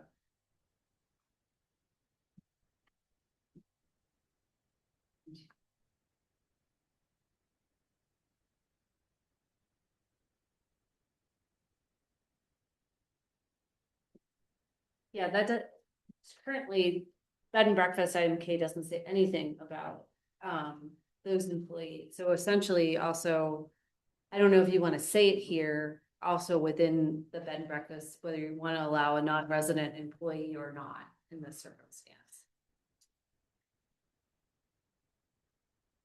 I'm not sure how we could tell someone who has a bed and breakfast that they can't have a non-resident employee. I mean, say you're running a 4-bedroom bed and breakfast. So there's 5 bedrooms, 1 for the owner who lives there and then 4 that are being rented out. I would think you're probably going to have some help, cleaning staff that's going to come in. And so, I mean, you're going to want 1 parking space for that non-resident employee. I think it's not fair to expect that a bed and breakfast would not have a non-resident employee. Ms. Evan, I think you've got an excellent suggestion there, because when I'm running my bed and breakfast in Carriage Hills, if I want to hire an executive chef, she's got to have someplace to park. And I think that is an excellent suggestion, so let's just forget that I've even spoken about it. May I just ask a quick question then, Commissioner Hurd? You had mentioned the concept of an innkeeper. So if you have a bed and breakfast, the resident lives there, but they didn't want to do any of the work, their employee could effectively be the innkeeper then that does all the work, which includes managing, cleaning, working with the cleaner. Does that then allow the type of bed and breakfast, because you talked about the gray zones, does that then allow this middle zone? Well, I can see that type of instance being, someone who wants to help manage the property and potentially need a parking spot. Whether they live there as even a long-term lease. I mean, you can lease a bedroom to anyone over 30 days. If it's over 30 days, you can rent your whole house out. So if they rented a room to a long-term employee, and it's not included like a home occupation, I don't want to like get into that. I mean, I could see that happening. I mean, I agree with Miss Abbott that we should probably see it as a single family dwelling first and have those parking regulations in place. And if they choose to occupy it, then as a bed and breakfast, have the one space per guest room and one space for a non-resident employee. I mean, I'm fine with that suggestion. And do I infer that this will come into play in the special use permit function rather than the? I think that's a question for our consultant on those regulations, but I would assume so. Right, and like, for instance, in Webster Township zoning ordinance, they have a item that says no other person other than members of the resident family shall be employed in a bed and breakfast operation unless a separate license has been approved by the planning commission under the terms of the township's licensed home-based business occupation. But you could say, we could take that and massage it, so no other person other than the members of the resident family may be employed in the bed and breakfast operation unless approved under the special land use permit. I could be good with that. Mr. Stump? I didn't have anything else, if that's what you were, No, I was curious if. no, I think that makes, yeah, I think that makes sense. All right, thank you. Hey, Ms. Minnick, you may continue. Okay, so parking, we're grouping it all together, and that if they have a non-resident employee, they have to tell you at the time of the special land use permit. The next item was appearance. What the section currently says in your ordinance is the exterior appearance of a structure and lot shall not be altered from its single family character except for a permitted sign, as outlined in Article 19 signs. We asked you to consider whether you think that any other additional appearance regulations, and on here we said allowing accessory dwelling units in the RC and ag zones, or requiring frontage along a roadway, that's what Hamburg Township, or that the building be a single family detached house, which I think we've done that in the definition that might already be there. But was there anything in terms of appearance? Maybe this is the time to discuss those ADUs or those accessory dwelling units in certain zones. Was there any other things that you felt that you needed to add to what you currently have? Do we, talking about about frontage along roadway, do we differentiate between, an actual public road and somebody's easement that, we run into a lot around the lakes? Maybe that's more of an HOA type issue, but So we don't prohibit based on that, do we? no, but you do have some areas where you do allow splits off of shared driveways. Mm-hmm. And so that may be an instance where you wouldn't want a bed and breakfast off of a shared driveway, or because of the volume of traffic. Ideally, this shouldn't be more than it should be around what a single family home is. That's the idea of them, but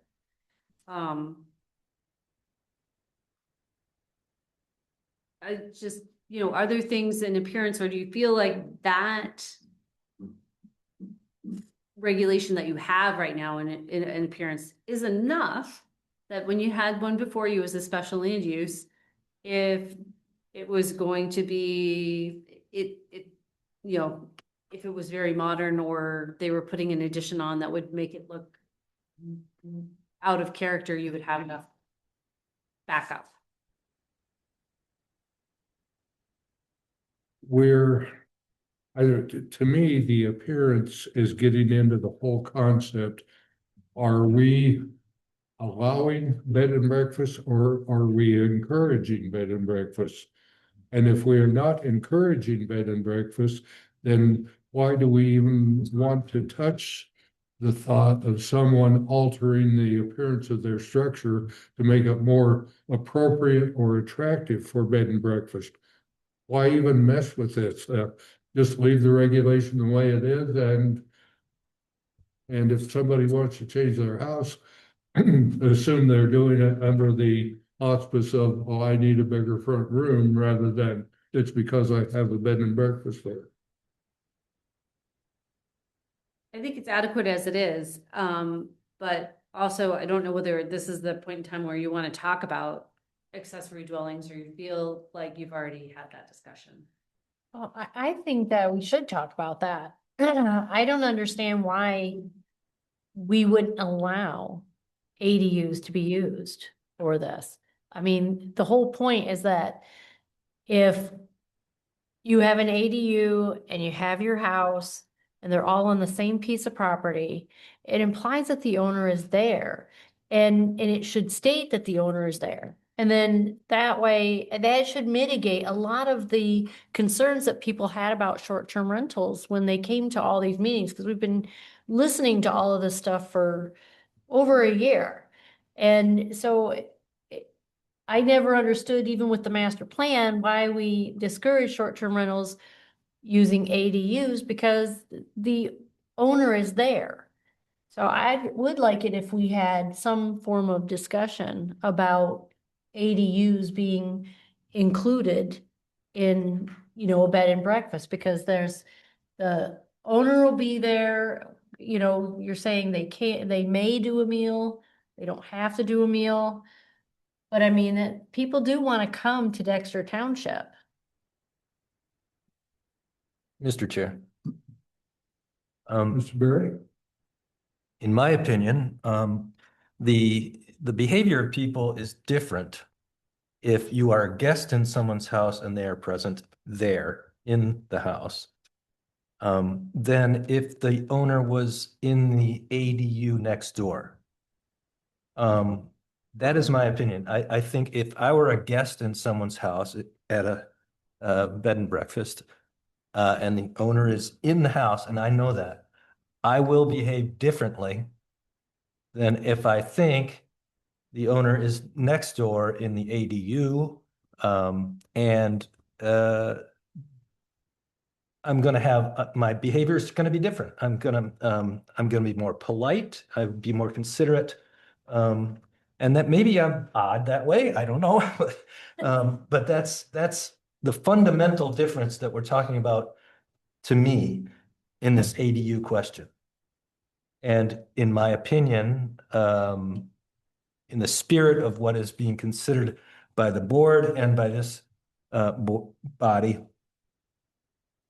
the ADU should not be allowed to be where a separate portion where the owner can be.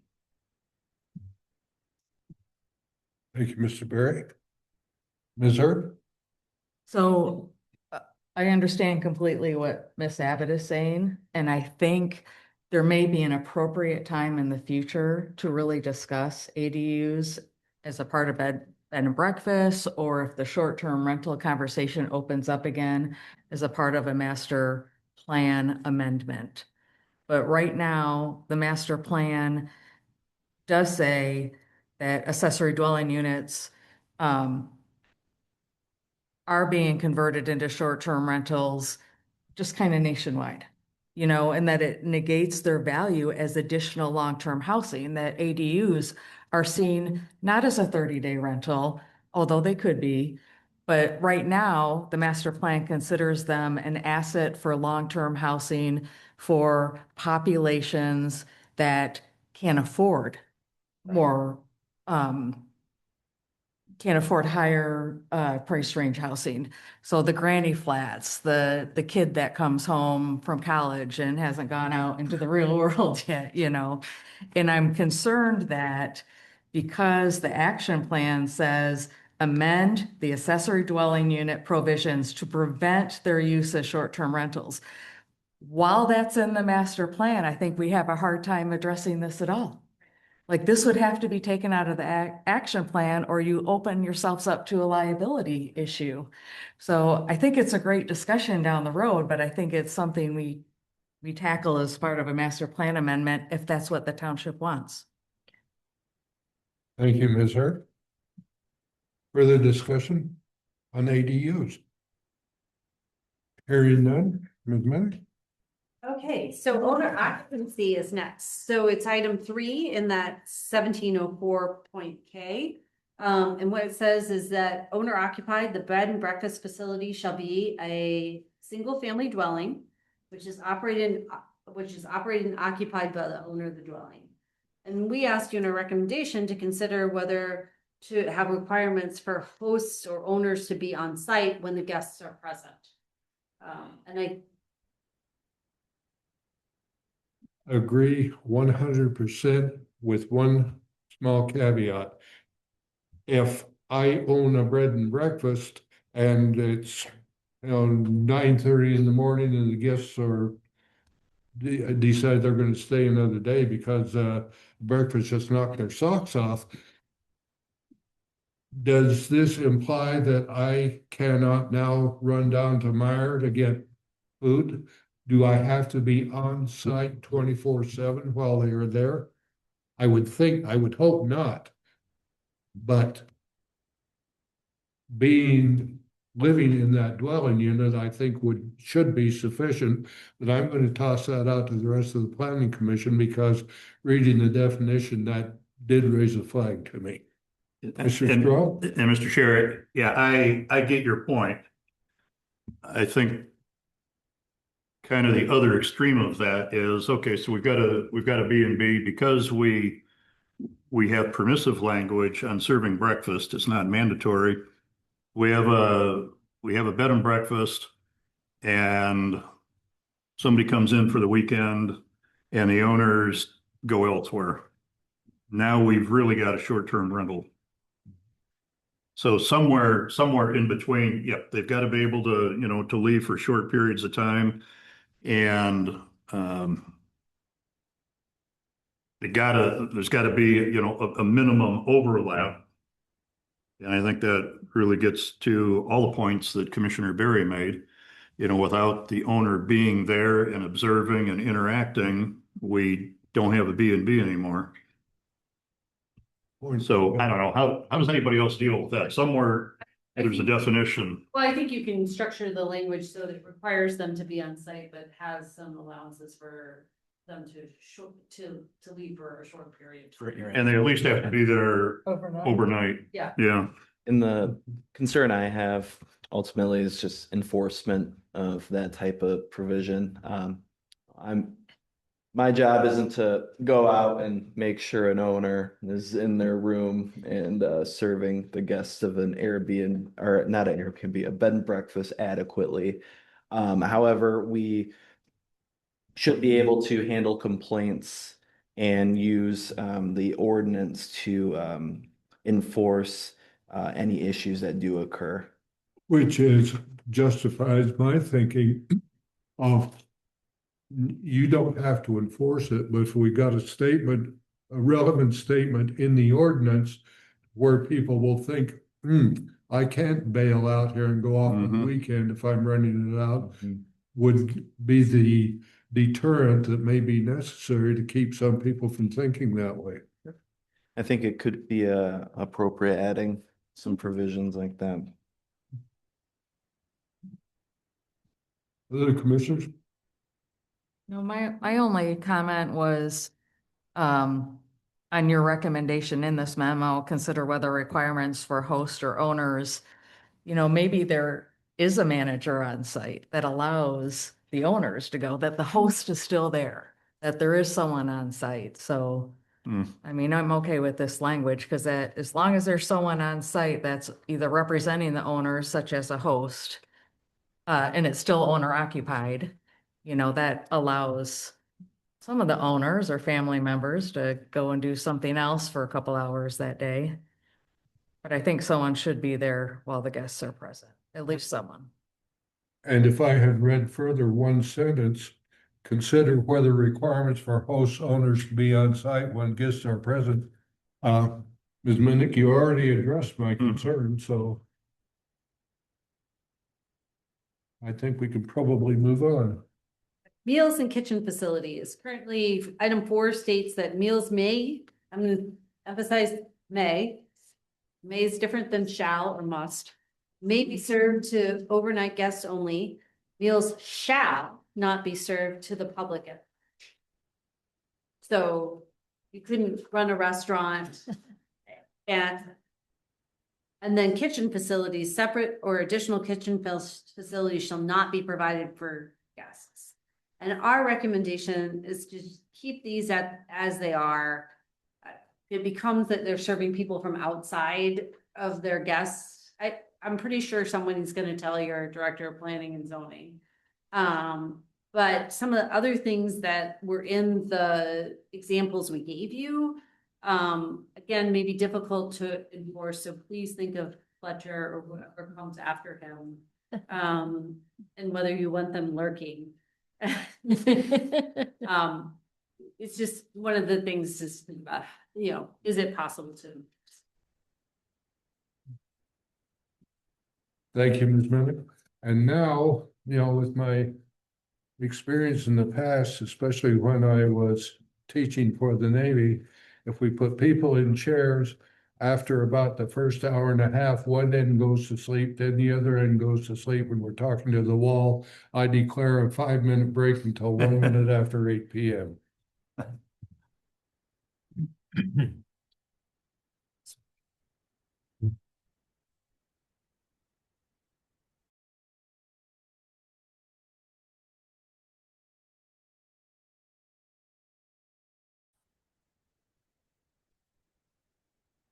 The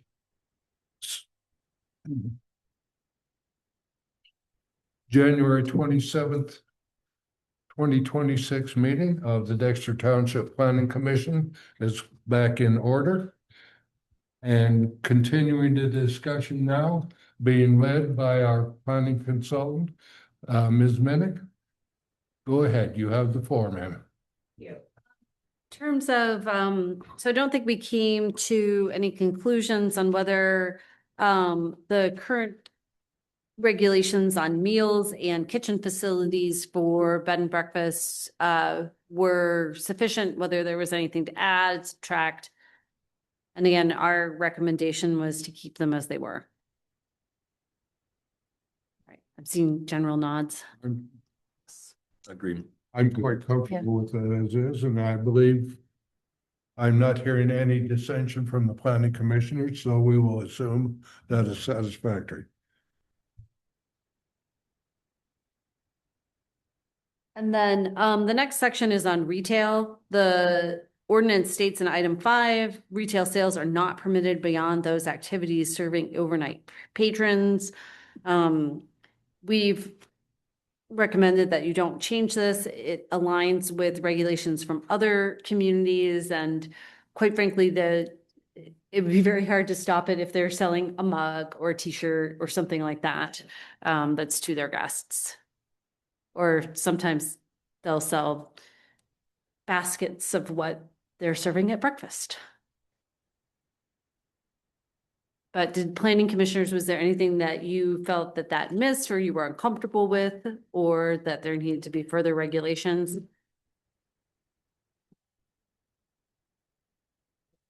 I'm comfortable. Yeah. Good. Hearing a pretty unanimous, I'm comfortable. We can Okay. proceed. Events. All right, so currently what it says is receptions, private parties or events shall be limited to the guests of the bed and breakfast. The number of events may be limited based on the size of the lot and potential impact of the adjacent properties. So this is very much written that something you could evaluate at the time of the special land use. We thought maybe you remove this provision and not have events based on your previous discussions about short-term rentals, or limit the number of individuals during that short-term rental discussion. You had recommended that any special event be limited to no more than 10 individuals. However, I think at that time you're really thinking about lakefronts and not necessarily in agriculture, an agricultural zone or rural residential, and the impact of those could scale based on how large the lot is or where it's located. I would like to ask a question open to all the planning commission members and the floor. Under what circumstances would someone want to rent a bed and breakfast so that they can invite 38 other people there for some special event? To me, the two are just that, those two ideas are contradictory, but I want to hear other opinions. Well, a wedding, a birthday party, a reunion. And a bed and breakfast? Well, just like with short-term rentals, sometimes families will get together and rent multiple Airbnbs that are close in proximity because they all want to get together. So, you know, who's to say that 4 people don't rent a whole bed and breakfast just so that they can, it's in a desirable location so that they can have a family reunion in the backyard. Well, I mean a bed and breakfast though. My example was my wedding. We rented a bed and breakfast and everybody came and we had one extra person, which was the justice of the peace. They didn't stay there, but they had to come to do the I now pronounce you. So in that scenario, it was a legal bed and breakfast. We didn't have any other people except that one justice of the peace that had to be a visitor. So it really comes down to whether there's an event or not. It was whether or not we allowed a visitor. Mr. Smith, thank you, sir. I sit corrected. Thank you. But I do think that there should be, if we're doing something, we have to understand the difference between a bed and breakfast where families are getting together and just, you know, communally at one location versus 5 guests stay here and we're going to invite 40 people to the wedding. That becomes a different. Or that we could have a process where an event that has over a set number of people requires a permit. Does a quick $40 permit that they go in, submit, say how many people are going to be there and whether it gets approved. But that would then need its own set of regulations to accompany that. What are the decision criteria? Do we not already have something like that? Okay. So we do have a section on temporary structures and uses that could potentially be tied into this. Like party tent or what is it? Some of the uses are special events, which is quite vague, plant sales, Christmas tree sales, carnivals, film productions, sell on wheels, roadside stands, open air markets. So I think special events may be a little too vague to reference. We don't want to open up. What's the context of the special event though? That's not just residential, is it? Somebody's having a graduation party, nobody gets a permit for that. It's all zoning districts. Location is anywhere, and it gives a duration standard of 7 days. And what's the definition of the special event then? Because it sounds like graduation parties should be getting permits, huh? It's overreach. Yeah.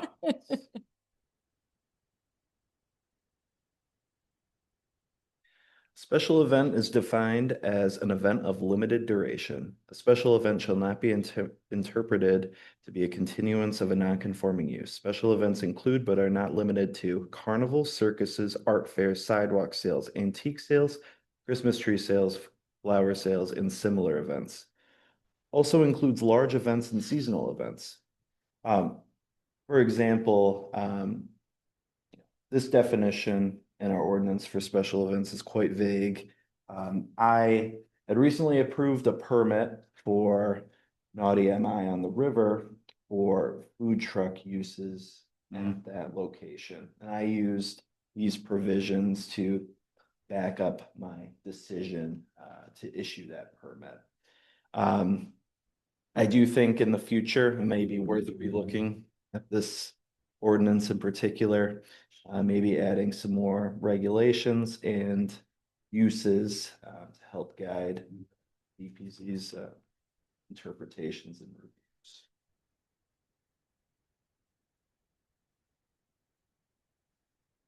So I would add, based on my previous comment, that I feel like the language that we have right now, which is limiting to the guests on site, is a reasonable way to move forward for now. And when special events gets looked at or considered, then there's an opportunity to look at whether or not we should allow B&Bs to host a special event like a wedding or a graduation. Or again, the applicant would have an opportunity in their special use application to include whether that is intended to also be an event space or hosting events. I think we'd have opportunities to review it then, and that also gives them the opportunity to define if they're trying to do something a little more like the agritourism or well, I was trying to think if there's another. Because if it's another, then it slides over to commercial. So I think we have some protections there already, but I don't feel like we shouldn't allow people. If you're all staying in one Airbnb, sorry, not Airbnb, if you're all staying in one bed and breakfast and you're complying with the owner's rules and regulations and whatever else is part of your application, then that would be okay. Do you think the meals and kitchen facilities section kind of covers a lot of special events that could occur? You know, the provision that you can only serve food to the guests on site kind of limits the type of special event you could have. That's true. Inherently, and the other element that we really haven't touched on is if you're looking at commercial versus a residential kitchen. So at what point, if they're wanting to put in however we want to call a commercial kitchen, which all of a sudden gets into health department regulations and a lot of other stuff.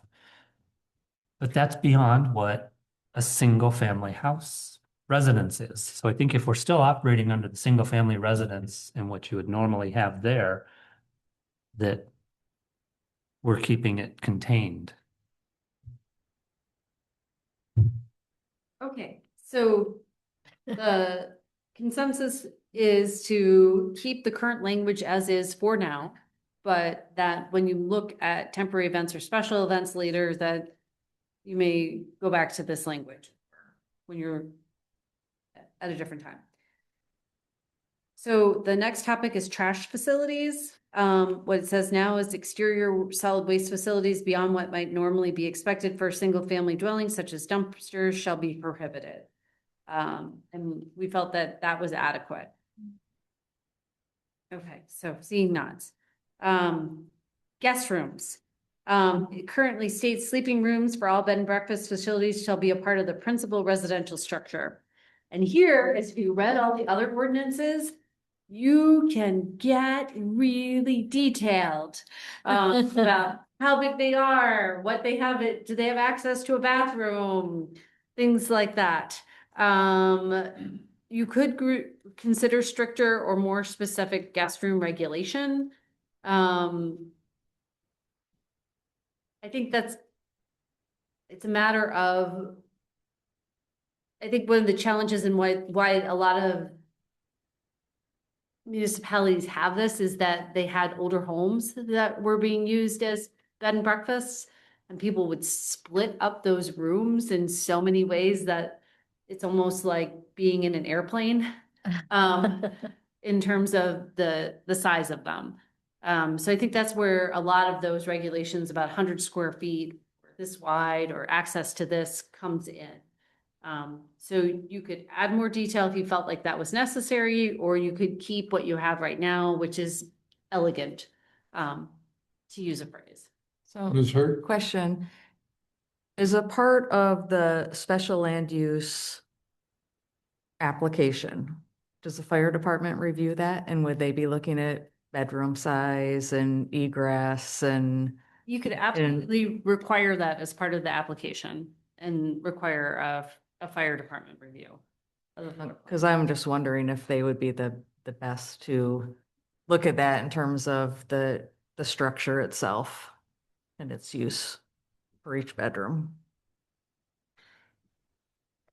Just a moment, Mr. Traub, before we get too far into this discussion, with the benefit of having two architects on the planning commission, what would you gentlemen recommend as minimum bedroom size for this kind of an environment? My original thought would be to stick with the standard definition for residential. We meet those base requirements. When you deal with historic structures or anything else, of course, you're going to have potentially non-conforming. But again, I think there we would be looking that in the application, they are proposing the use of the house as it would be configured as a single-family residence, not reconfiguring it to make it not reconfiguring it to make it into a bed and breakfast where they're trying to then reduce size to get below minimum per the state requirements. Thank you, Mr. Smith. Mr. Berry? I agree. I think having it conform to the building requirements is just a basic level and shouldn't be messed with. I think also to some extent it's self-regulating. A reasonable sized bedroom is what people want probably when they're renting. So I don't know that this is really an issue that will present significant problems. Thank you, Mr. Berry. Mr. Straub? I was going to ask questions related to all of that, starting with inspection. I would expect that just as they offered when we dealt with the issue or didn't deal with the issue of food trucks, that Dexter Area Fire Department is already set to do those inspections, and they charge directly to, whomever is the recipient of that inspection. And also kind of related to that, and with respect to what constitutes a bedroom, for crying out loud, good for city of Dexter, I guess, 50 square feet minimum. That's not even a decent closet in a lot of houses, but hey, if somebody wants to sleep in 50 square feet, not my business, I suppose, as long as it meets the legal requirements, if not legal requirements of a bedroom, at least legal safety requirements of ingress, egress, and, all of that stuff. So I think if we, as we have done in other sections of the zoning ordinance, if we reference some external document, as that changes, we don't have to come back and change this. So whether it's a Chelsea Area Construction Agency, a Dexter Area Fire Department, somebody's building code, let's tie this to something that has a living definition. I would just also add from an informational standpoint, if somebody is wanting to modify an existing structure to become this bed and breakfast, that as soon as they begin to modify the sleeping areas, you're no longer, you're now having to meet more current requirements, which typically includes the 2 exits, that second means of egress. So right there, someone inherently trying to improve the structure would trigger improvements to bring it, to make it more safe. That's right. Which I think is what we would be after anyway. Thank you, Mr. Smith.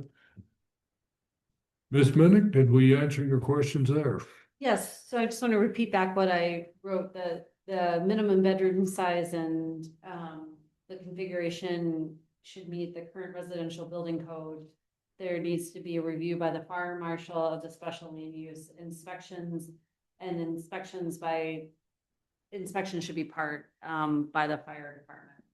And then I think with the ingress and egress requirements or exit requirements would be part of that residential building code or the fire code. Yeah. Okay. Thank you.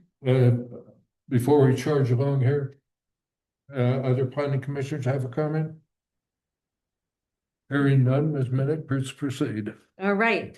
Last topic for which there is written language, occupancy. And it says a guest shall not stay in a bed at a bed and breakfast for more than 30 days in a calendar year.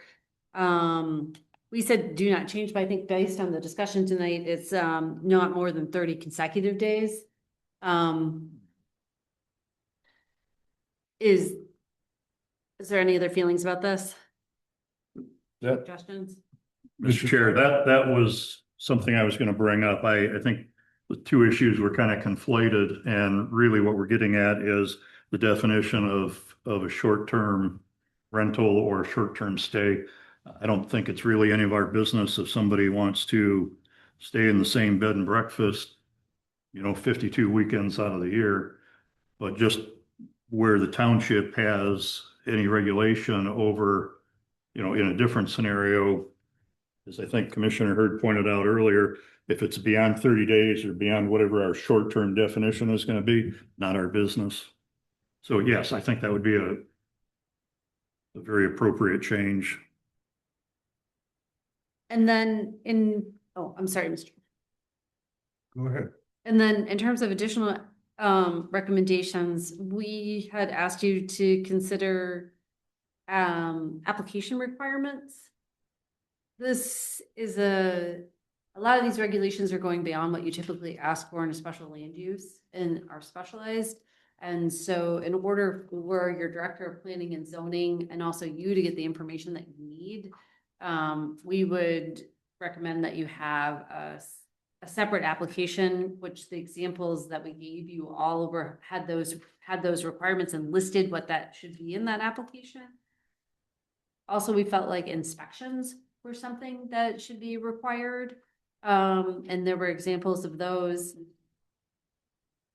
Also, especially with the lakefront lots on sanitary water and sewer, especially with the lake residential requiring sanitary water and sewer connections. Yeah. Before, I'm sorry, I let you go a little bit ahead here. Regarding the inspections, who would you typically recommend do the inspecting? Well, Would it be limited strictly to the fire department, fire marshal, or did you have someone else in mind? the fire department could do the ones that were appropriate for them. There might be some other things as we go through here that once we have the zoning ordinance amendment written, that it might be more appropriate for your staff to do, or that could be something also that you could contract and have that done. And did you consider any periodicity on these inspections? I think that's something that is up to you, and whether you wanted them inspected on an annual basis might be a lot, but maybe every 2 years or 5 years. Mr. Chair, I think we take on a special responsibility when we allow these types of uses, and it would seem that Chelsea Area Construction Agency, being our agent for plumbing, electrical, mechanical, whatever, maybe ought to do at least an initial inspection, make sure all the systems are up to date, or at least are compliant with whatever code would have been applicable. And it gets to really what Commissioner Smith said. If somebody's going to alter their dwelling and it then has to come up to current codes, that kind of takes care of itself. But an older facility where somebody might seriously be considering sleeping in a 50 square foot room, yeah, we probably ought to help protect the public by requiring at least initially CACA in all of its disciplines, as well as, DAFD to do an annual or, less, more frequent than once, one and done, fire inspection. Mr. Chairman, I think Mr. just Smith? adds on towards sort of what Commissioner Straub is saying. And same too with Megan. We mentioned a little bit ago that we potentially have additional things that we want as part of our special land use. we've talked about the concept of inspections. The first question is, what are those? Whether it be, DFD, CACA, is there a way we can align that whatever the requirements we want as part of the application, those are the additional people then that need to do the inspections, which would then bring the additional ones you were mentioning, whether it's water and sewer or whatever. Again, the who is the same people as the initial special hearing are. Could that align? Could that work? Yes, that could align in that.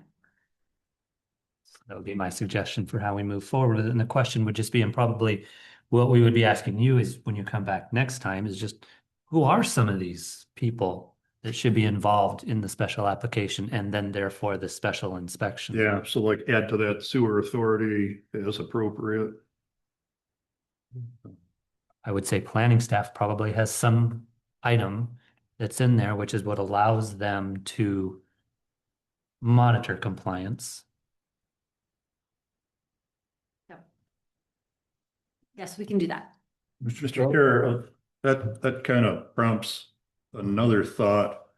So we've talked about Dexter Area Fire Department for the structure, but how about Dexter Area Fire Department for accessibility? If heaven forbid, there should be a fire event, a medical event, somebody that determines that, yeah, we can actually get down there and turn a fire truck around, or we have access to get an ambulance in before we, inadvertently create a situation where somebody just thinks they're coming and having a fun time and, oh, nuts. How do we determine accessibility now? Well, we have a private road ordinance that lays that out. Most everything else is going to be grandfathered. All those situations around the lakes that we can think of, we're pre-existing the original Dexter Township zoning ordinance. But I think this falls under, it's an expanded use. Now, an existing bed and breakfast, whatever, we probably don't have much else we can do with that. But a new bed and breakfast where somebody is essentially expanding, to me, it would be the same concept as expanding a non-conforming use. I don't think we have to just automatically, if you check all these other boxes, but you're on this 2-track, it might be a beautiful setting back in there, but you can't get emergency equipment in. I don't think that we need to automatically approve that. Well, current driveway standards require driveways to have, I forget the name for it, but they essentially butt out if they are longer than 300 feet for emergency vehicle access. So I'm thinking of an old house on a long driveway. If they did want to go through this special land use process to become a B&B, we should definitely look at the driveway, see if there's any modifications that need to be made to accommodate emergency access in the event that there is an emergency. Yeah, I don't want to be oppressive with regulations, but I think we, as township government, owe the public that we have already thought through some of the, public health and safety issues. Don't spoil somebody's fun weekend with a tragedy. Yes, but that's part of our charter. Yeah. Yep. To that end, your special land use decision criteria, one is services. The special land use shall adequately be served by essential public services, including streets, police, fire, drainage, solid waste disposal, water and sewage, and schools. And then also health, safety, and welfare impacts. The special land use shall not involve any activities, processes, or materials that are detrimental to the natural environment, public health, safety, or welfare because of an excessive increase of traffic, noise, vibration, glare, and other. So if in the situation that you had mentioned, long private road that's out of shape and is difficult for an ambulance to get down, you could say no to the special land use based on that standard of services, that it can't be adequately serviced. I would also just add to that, that their base definition is a single family house. So the occupancy limits are going to be based on what a single family residence would already have. If you're getting into something where all of a sudden it's bigger, it's beyond that, then we're talking hotel, which then becomes commercial, which is a whole different set of requirements. So as long as we're staying on that single family residence, now granted, the Gordon Hall is a single family residence, but still, that's the scale that we kind of just have to evaluate as part of the That's land use. before U of M cut it up into apartments. But yes, For sanitary and water and sewer, would you want to require in the short-term rental discussion, you would require a certificate from the sewer authority if that it could handle that use? Would you want that in these regulations or? Speaking for myself, I think that we're taking the regulations a little too far here in that bed and breakfast, we are not implying to our township residents that they're going to suddenly overload Mullet Lakes Water and Sewer System with their operation as a bed and breakfast. So personally, I don't see a need for any particular emphasis on this topic, especially since most, if not all, of our lakefront properties, which would be ideal, of course, for bed and breakfast, are already on one of the two sewer authorities. So I'm not sure that I see a lot of necessity in this. Mr. Straub? Mr. Chair, the couple of things that I think would be appropriate, that the appropriate, whichever applicable sewer authority confirms that, yes, they're hooked up like they were supposed to have been however many years ago. And I think the sewer authority requires that there's a spare grinder pump. That grinder pump goes out, during a busy weekend. That could be a son of a gun, but essentially if it's plug and play, I mean, that's the only things, the two things I guess that really come to mind is, yeah, make sure that they're hooked up as they were supposed to be, which presumably already would have been done decades ago, maybe. And then if they do in fact have a requirement for a spare pump, that they show evidence of that. Mr. Chair, can I ask? Ms. Mr. Mayor? Straub, so it almost sounds like there should be an initial inspection by sewer, but once that's done, it probably doesn't need an annual inspection. I'm kind of thinking along those same lines like Kaka too, that there's an initial inspection that gets signed off, and the annual or biennial inspections or whatever are more specific to, are you doing everything that you agreed to do, including, fire should come through there on whatever frequency. But yeah, I think we're kind of thinking the same thing. I guess I probably would add something on septic fields though, because if it's an older home and it hasn't changed hands in a long time, you could have a failing system and not even know it. And even though most new homes are built with a septic system that accommodates the capacity of the home, if you have a 4-bedroom home and they're quite large, that might have only been a 4-person household. But if you have 4 people now staying in each of those 4 bedrooms, you might be accommodating 16 people over a 3-day weekend or something. So maybe have an initial inspection on the septic system, and I don't know, because they're supposed to be pumped out on average every 3 years. Yes. And if they haven't been pumped for the last 27 years, it might be raising an issue. Good point. We But can, that can be done through, I think, a licensed private contractor. It gets pretty cumbersome if you get caught up in the bureaucracy of the county environmental health department. Yes, but if they've been complying with good sanitary practices, they can present a receipt that last year I had it pumped too. Yeah. okay, so we can add those in to the draft. And the last question was about landscaping and whether additional landscaping or landscaping plan of any sort would be required. I'm going to jump back to my original argument, in thinking that bed and breakfast is not being suggested as a commercial activity that we want to sponsor, that if someone wants to run a bed and breakfast, fine, but they don't want to advertise to the whole world that that's what we're doing now. Why should any additional landscaping requirements be required?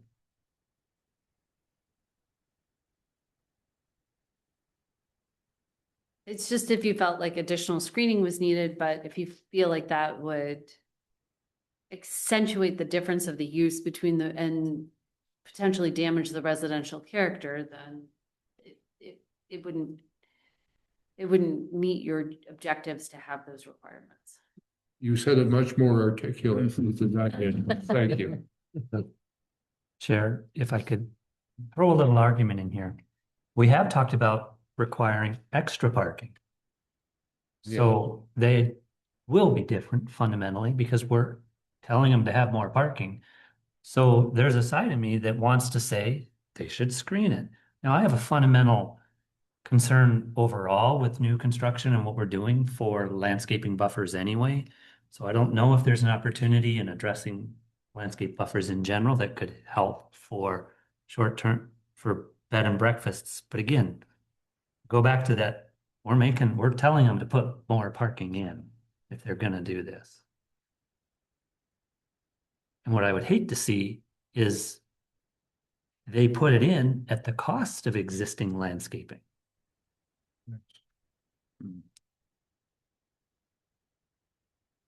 So I agree, I don't want to require more requirements, but I feel like maybe we have to have something in some way to just deal with that kind of an offset. And you could have landscaping and screening specifically around parking, and usually the intention of those are that it's a 3 to 4 foot high shrubs or fence that in some way block headlights. Because especially in a residential neighborhood with the headlights coming and going at night, those are the ones that's what can provide the most nuisance. That's, I hadn't even thought about that, but yeah, that's very smart. So maybe adding in something of just screening of parking lots. And then what we can do is link back to the screening that you have and see if it's appropriate in a residential district. If we can link back, we will, but if not, we can have something that achieves that goal. Mm-hmm.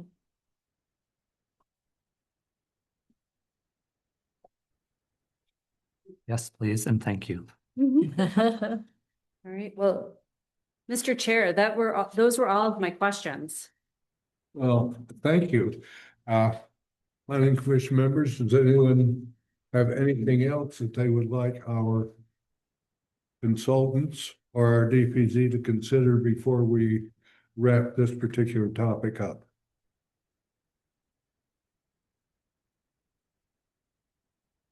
Hearing none, thank you, Ms. Miller. Welcome. DPZ RAR. And the next item on our agenda is the approval of the Planning Commission meeting, the minutes of our December 23rd, 2025. Did we meeting. skip over 8B? We were gonna talk about the Sylvan Township Data Center Moratorium Ordinance. Oh. Something about making my own notes doesn't work well. Okay. We have in front of us, thankfully, Mr. Ryer presented this to us. I would like to discuss after the Planning Commission members have had the opportunity to review this particular document. Next, have this put on the agenda for serious discussion at next meeting. As you well know, Planning Commission members, I am very reluctant to spring something on the Planning Commission and ask us to make recommendations on the evening that it shows up on your desk. So I would ask that we review this and actually share our comments for next week, and that is, or next month, I mean, and Ms. Abbott, did I hear correctly that this is going to be going before the township board at the next township Oh. board meeting? No, you did not, I never said that. Okay, This was just, Sylvan Township just adopted this, like, actually, it's adopted as of tomorrow. And I serve on the Chelsea Area Construction Authority and with the supervisor of Sylvan Township. And so she shared this with me, because she knows that we need to be thinking about this.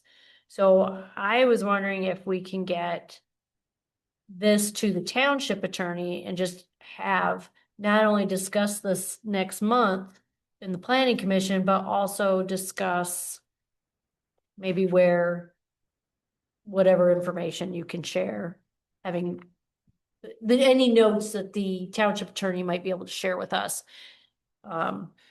Absolutely. I plan on continuing this conversation with the supervisor and the township attorney. The concept of a moratorium has already been brought up in this past board packet.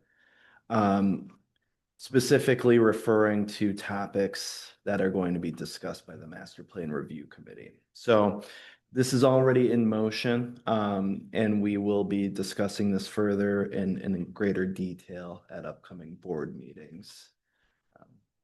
The possibility of a moratorium for data center specific. Mr. Ryer, are you suggesting that maybe any recommendation of the planning commission might be irrelevant because the board will have already decided? No, I'm not saying that. I think a recommendation from this body could be helpful. Getting some direction from you guys is always, the board always appreciates input from the planning commission. Then I will stand by my previous statement, ask that you put this on our agenda for next meeting for discussion and recommendation to the township board. Mr. Chair, Mr. Smith. not sure if this is appropriate or not, so I'm going to go ahead and just say it. I do feel strongly that we should look at and considering a moratorium. Understanding that, I haven't been able to read all of this in detail, but just the concept of a moratorium while formulating a development strategy is very important.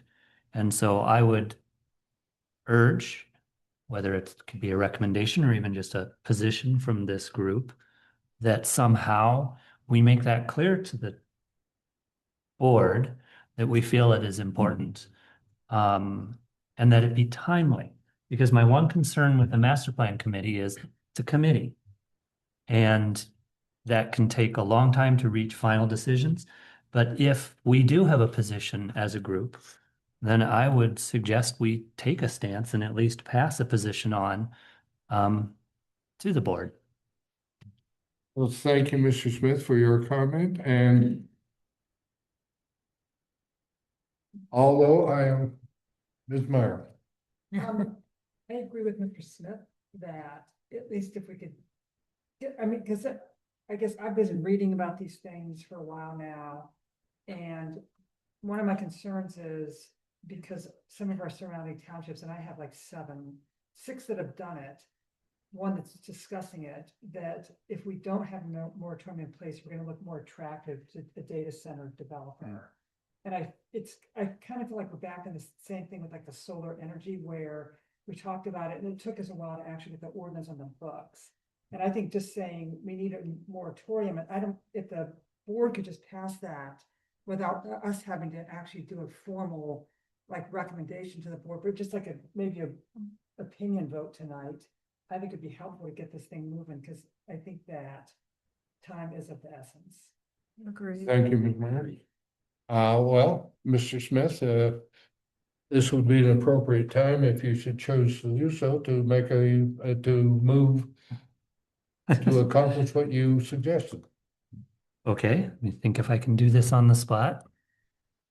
I would like to move that the planning commission forward a statement to the Board of Trustees that we feel a moratorium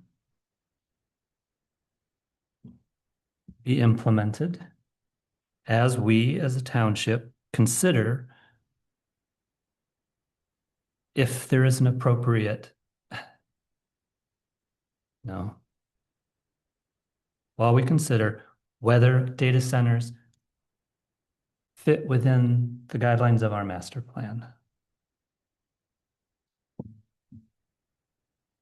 Thank you, Mr. Smith.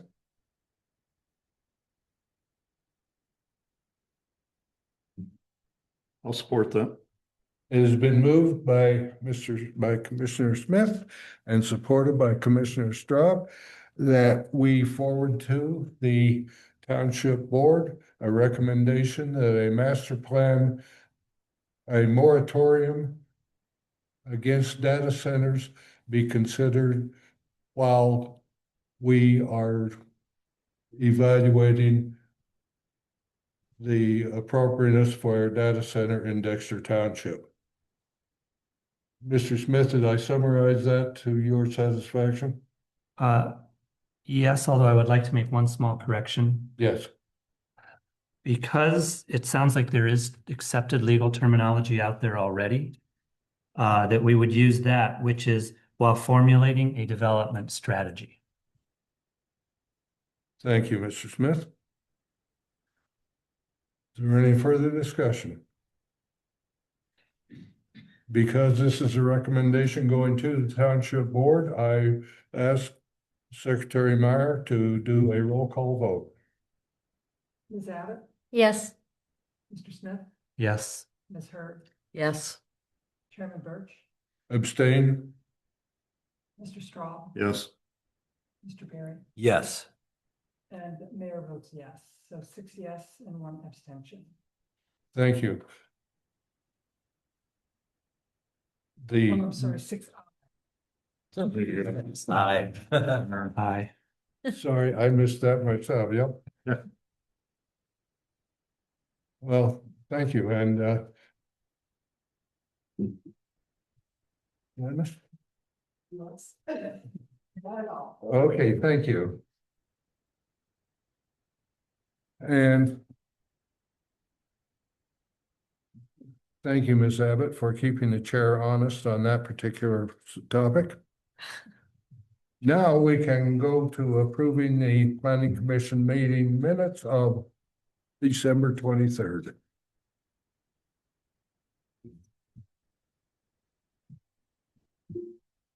Does anyone have any additions, deletions, or corrections to the meeting, the minutes of the planning commission of December 23rd, 2025? Mr. Chair, Mr. Smith, on the first page of the minutes under 7A, second paragraph, discussion, quorum and succession, blah, blah, blah. Roll call vote of yes or no would be more natural and aligned with other township boards responding yay or nay. That was probably my item. And I don't know about roll call being yes or no being more natural. To me, you know, going way back to high school yet, it was yay or nay. And I was just trying to confirm, and I can't easily come up with something the township board. I kind of recall, however, that township board does yay or nay. So, you know, as far as I'm concerned, we could scratch that. It'd be, or just make it more generic. There was discussion of what I think would be more accurate is that there was discussion that yay or nay would align with our township board.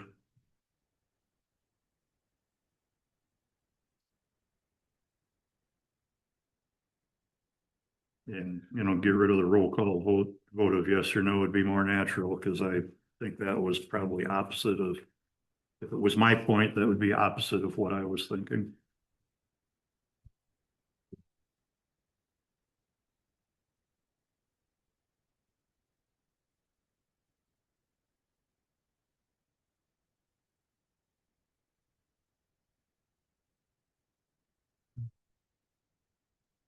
Well, Mr. Straw, would you like to reword that where we have a concise change to the minutes then, please? All right, let me,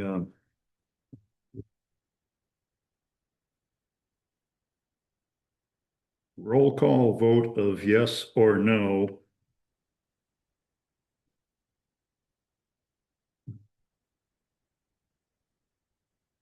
Maybe we should just reword it. Roll call vote of yay or nay would be more natural and aligned with our township board rather than yes or no.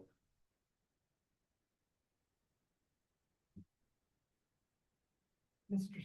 Chair, can I make a suggestion? Ms. Meyer? We could just put roll call vote of yay or nay would be aligned with our township board. As opposed to saying it's more natural. Yeah, that'd be fine.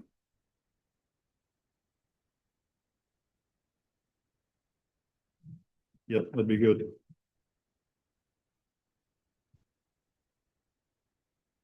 Any other suggestions, changes?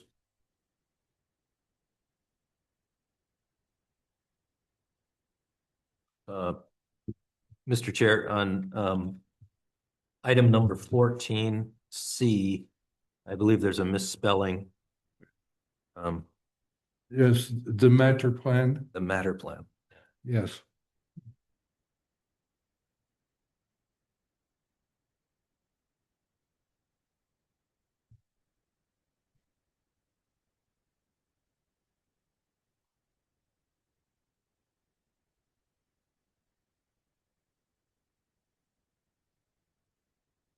Any other changes? Hearing none, we will entertain a motion to approve the Planning Commission meeting minutes of December 23rd, 2025 as amended. Yeah. Moved by Secretary Mayor, Support. supported by Vice Chair Hurd. Further discussion? All in favor, say aye. Aye. Any opposed, nay? Motion carries.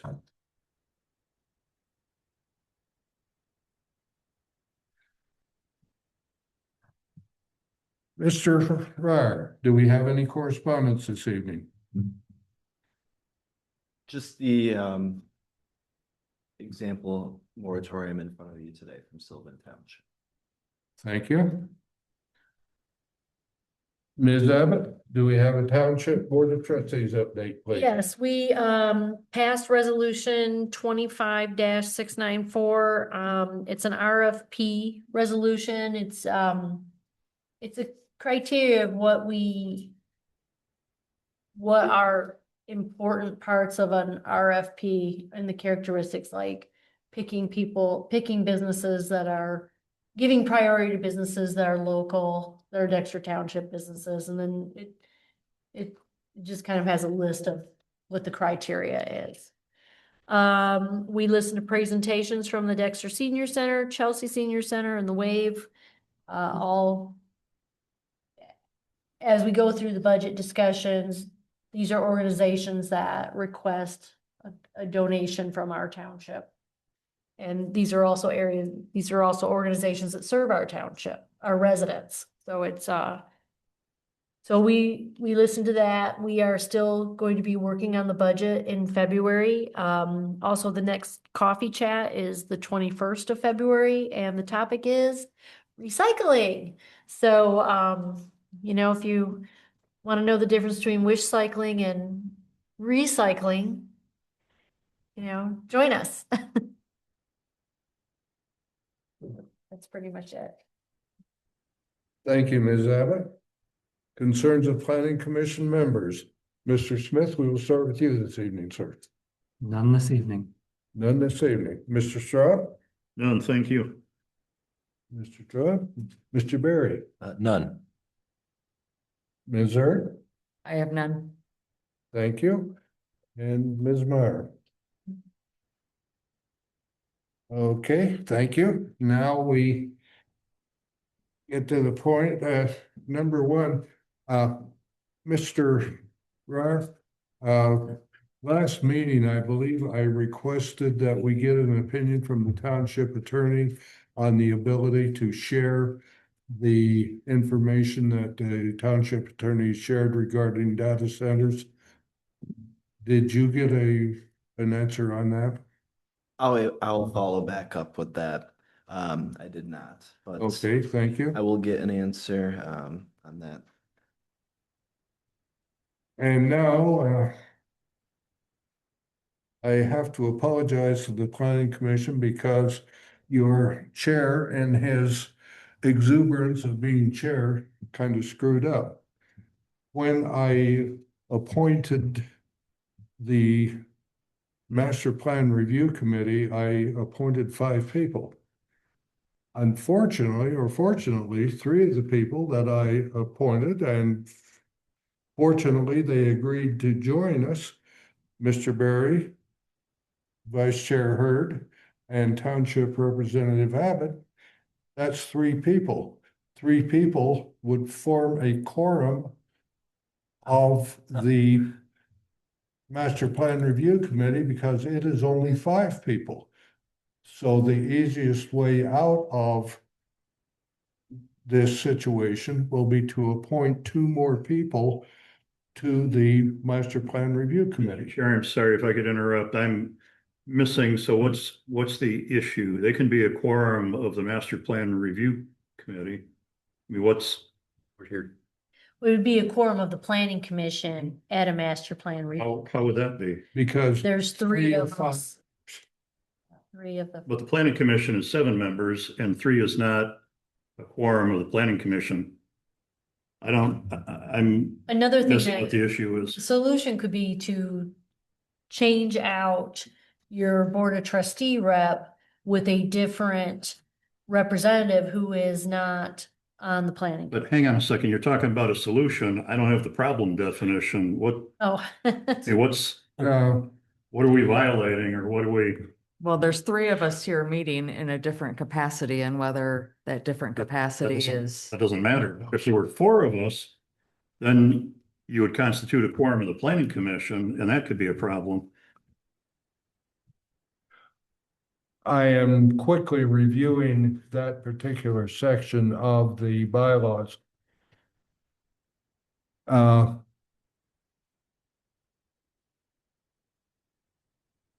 The planning commission or chair may establish and appoint ad hoc committees for special purposes or issues as deemed necessary, i.e. the master plan review committee.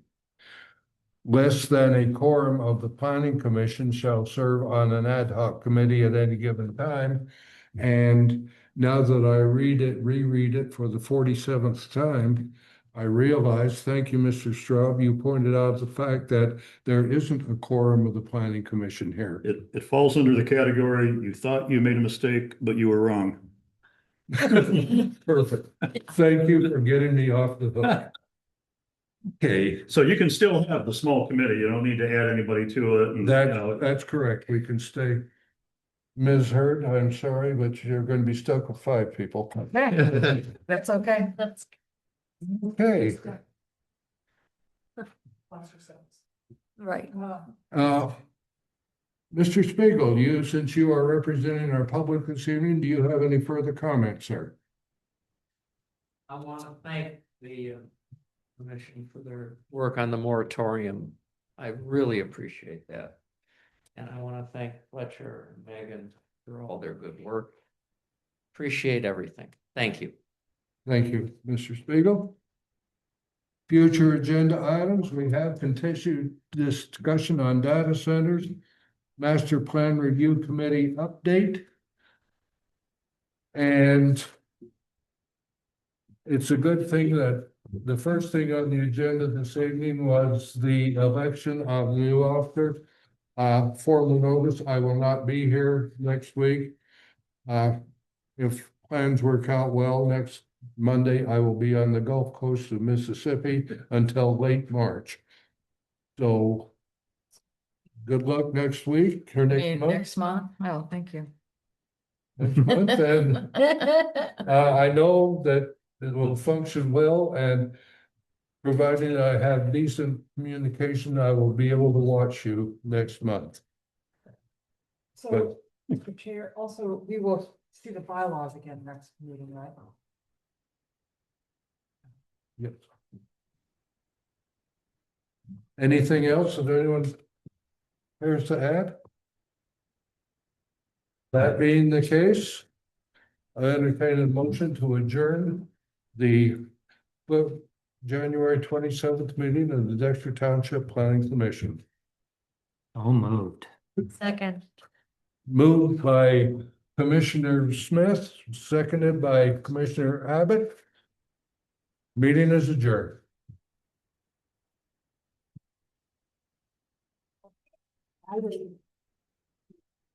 Oh, you sprung that on me for next month, didn't you? Well,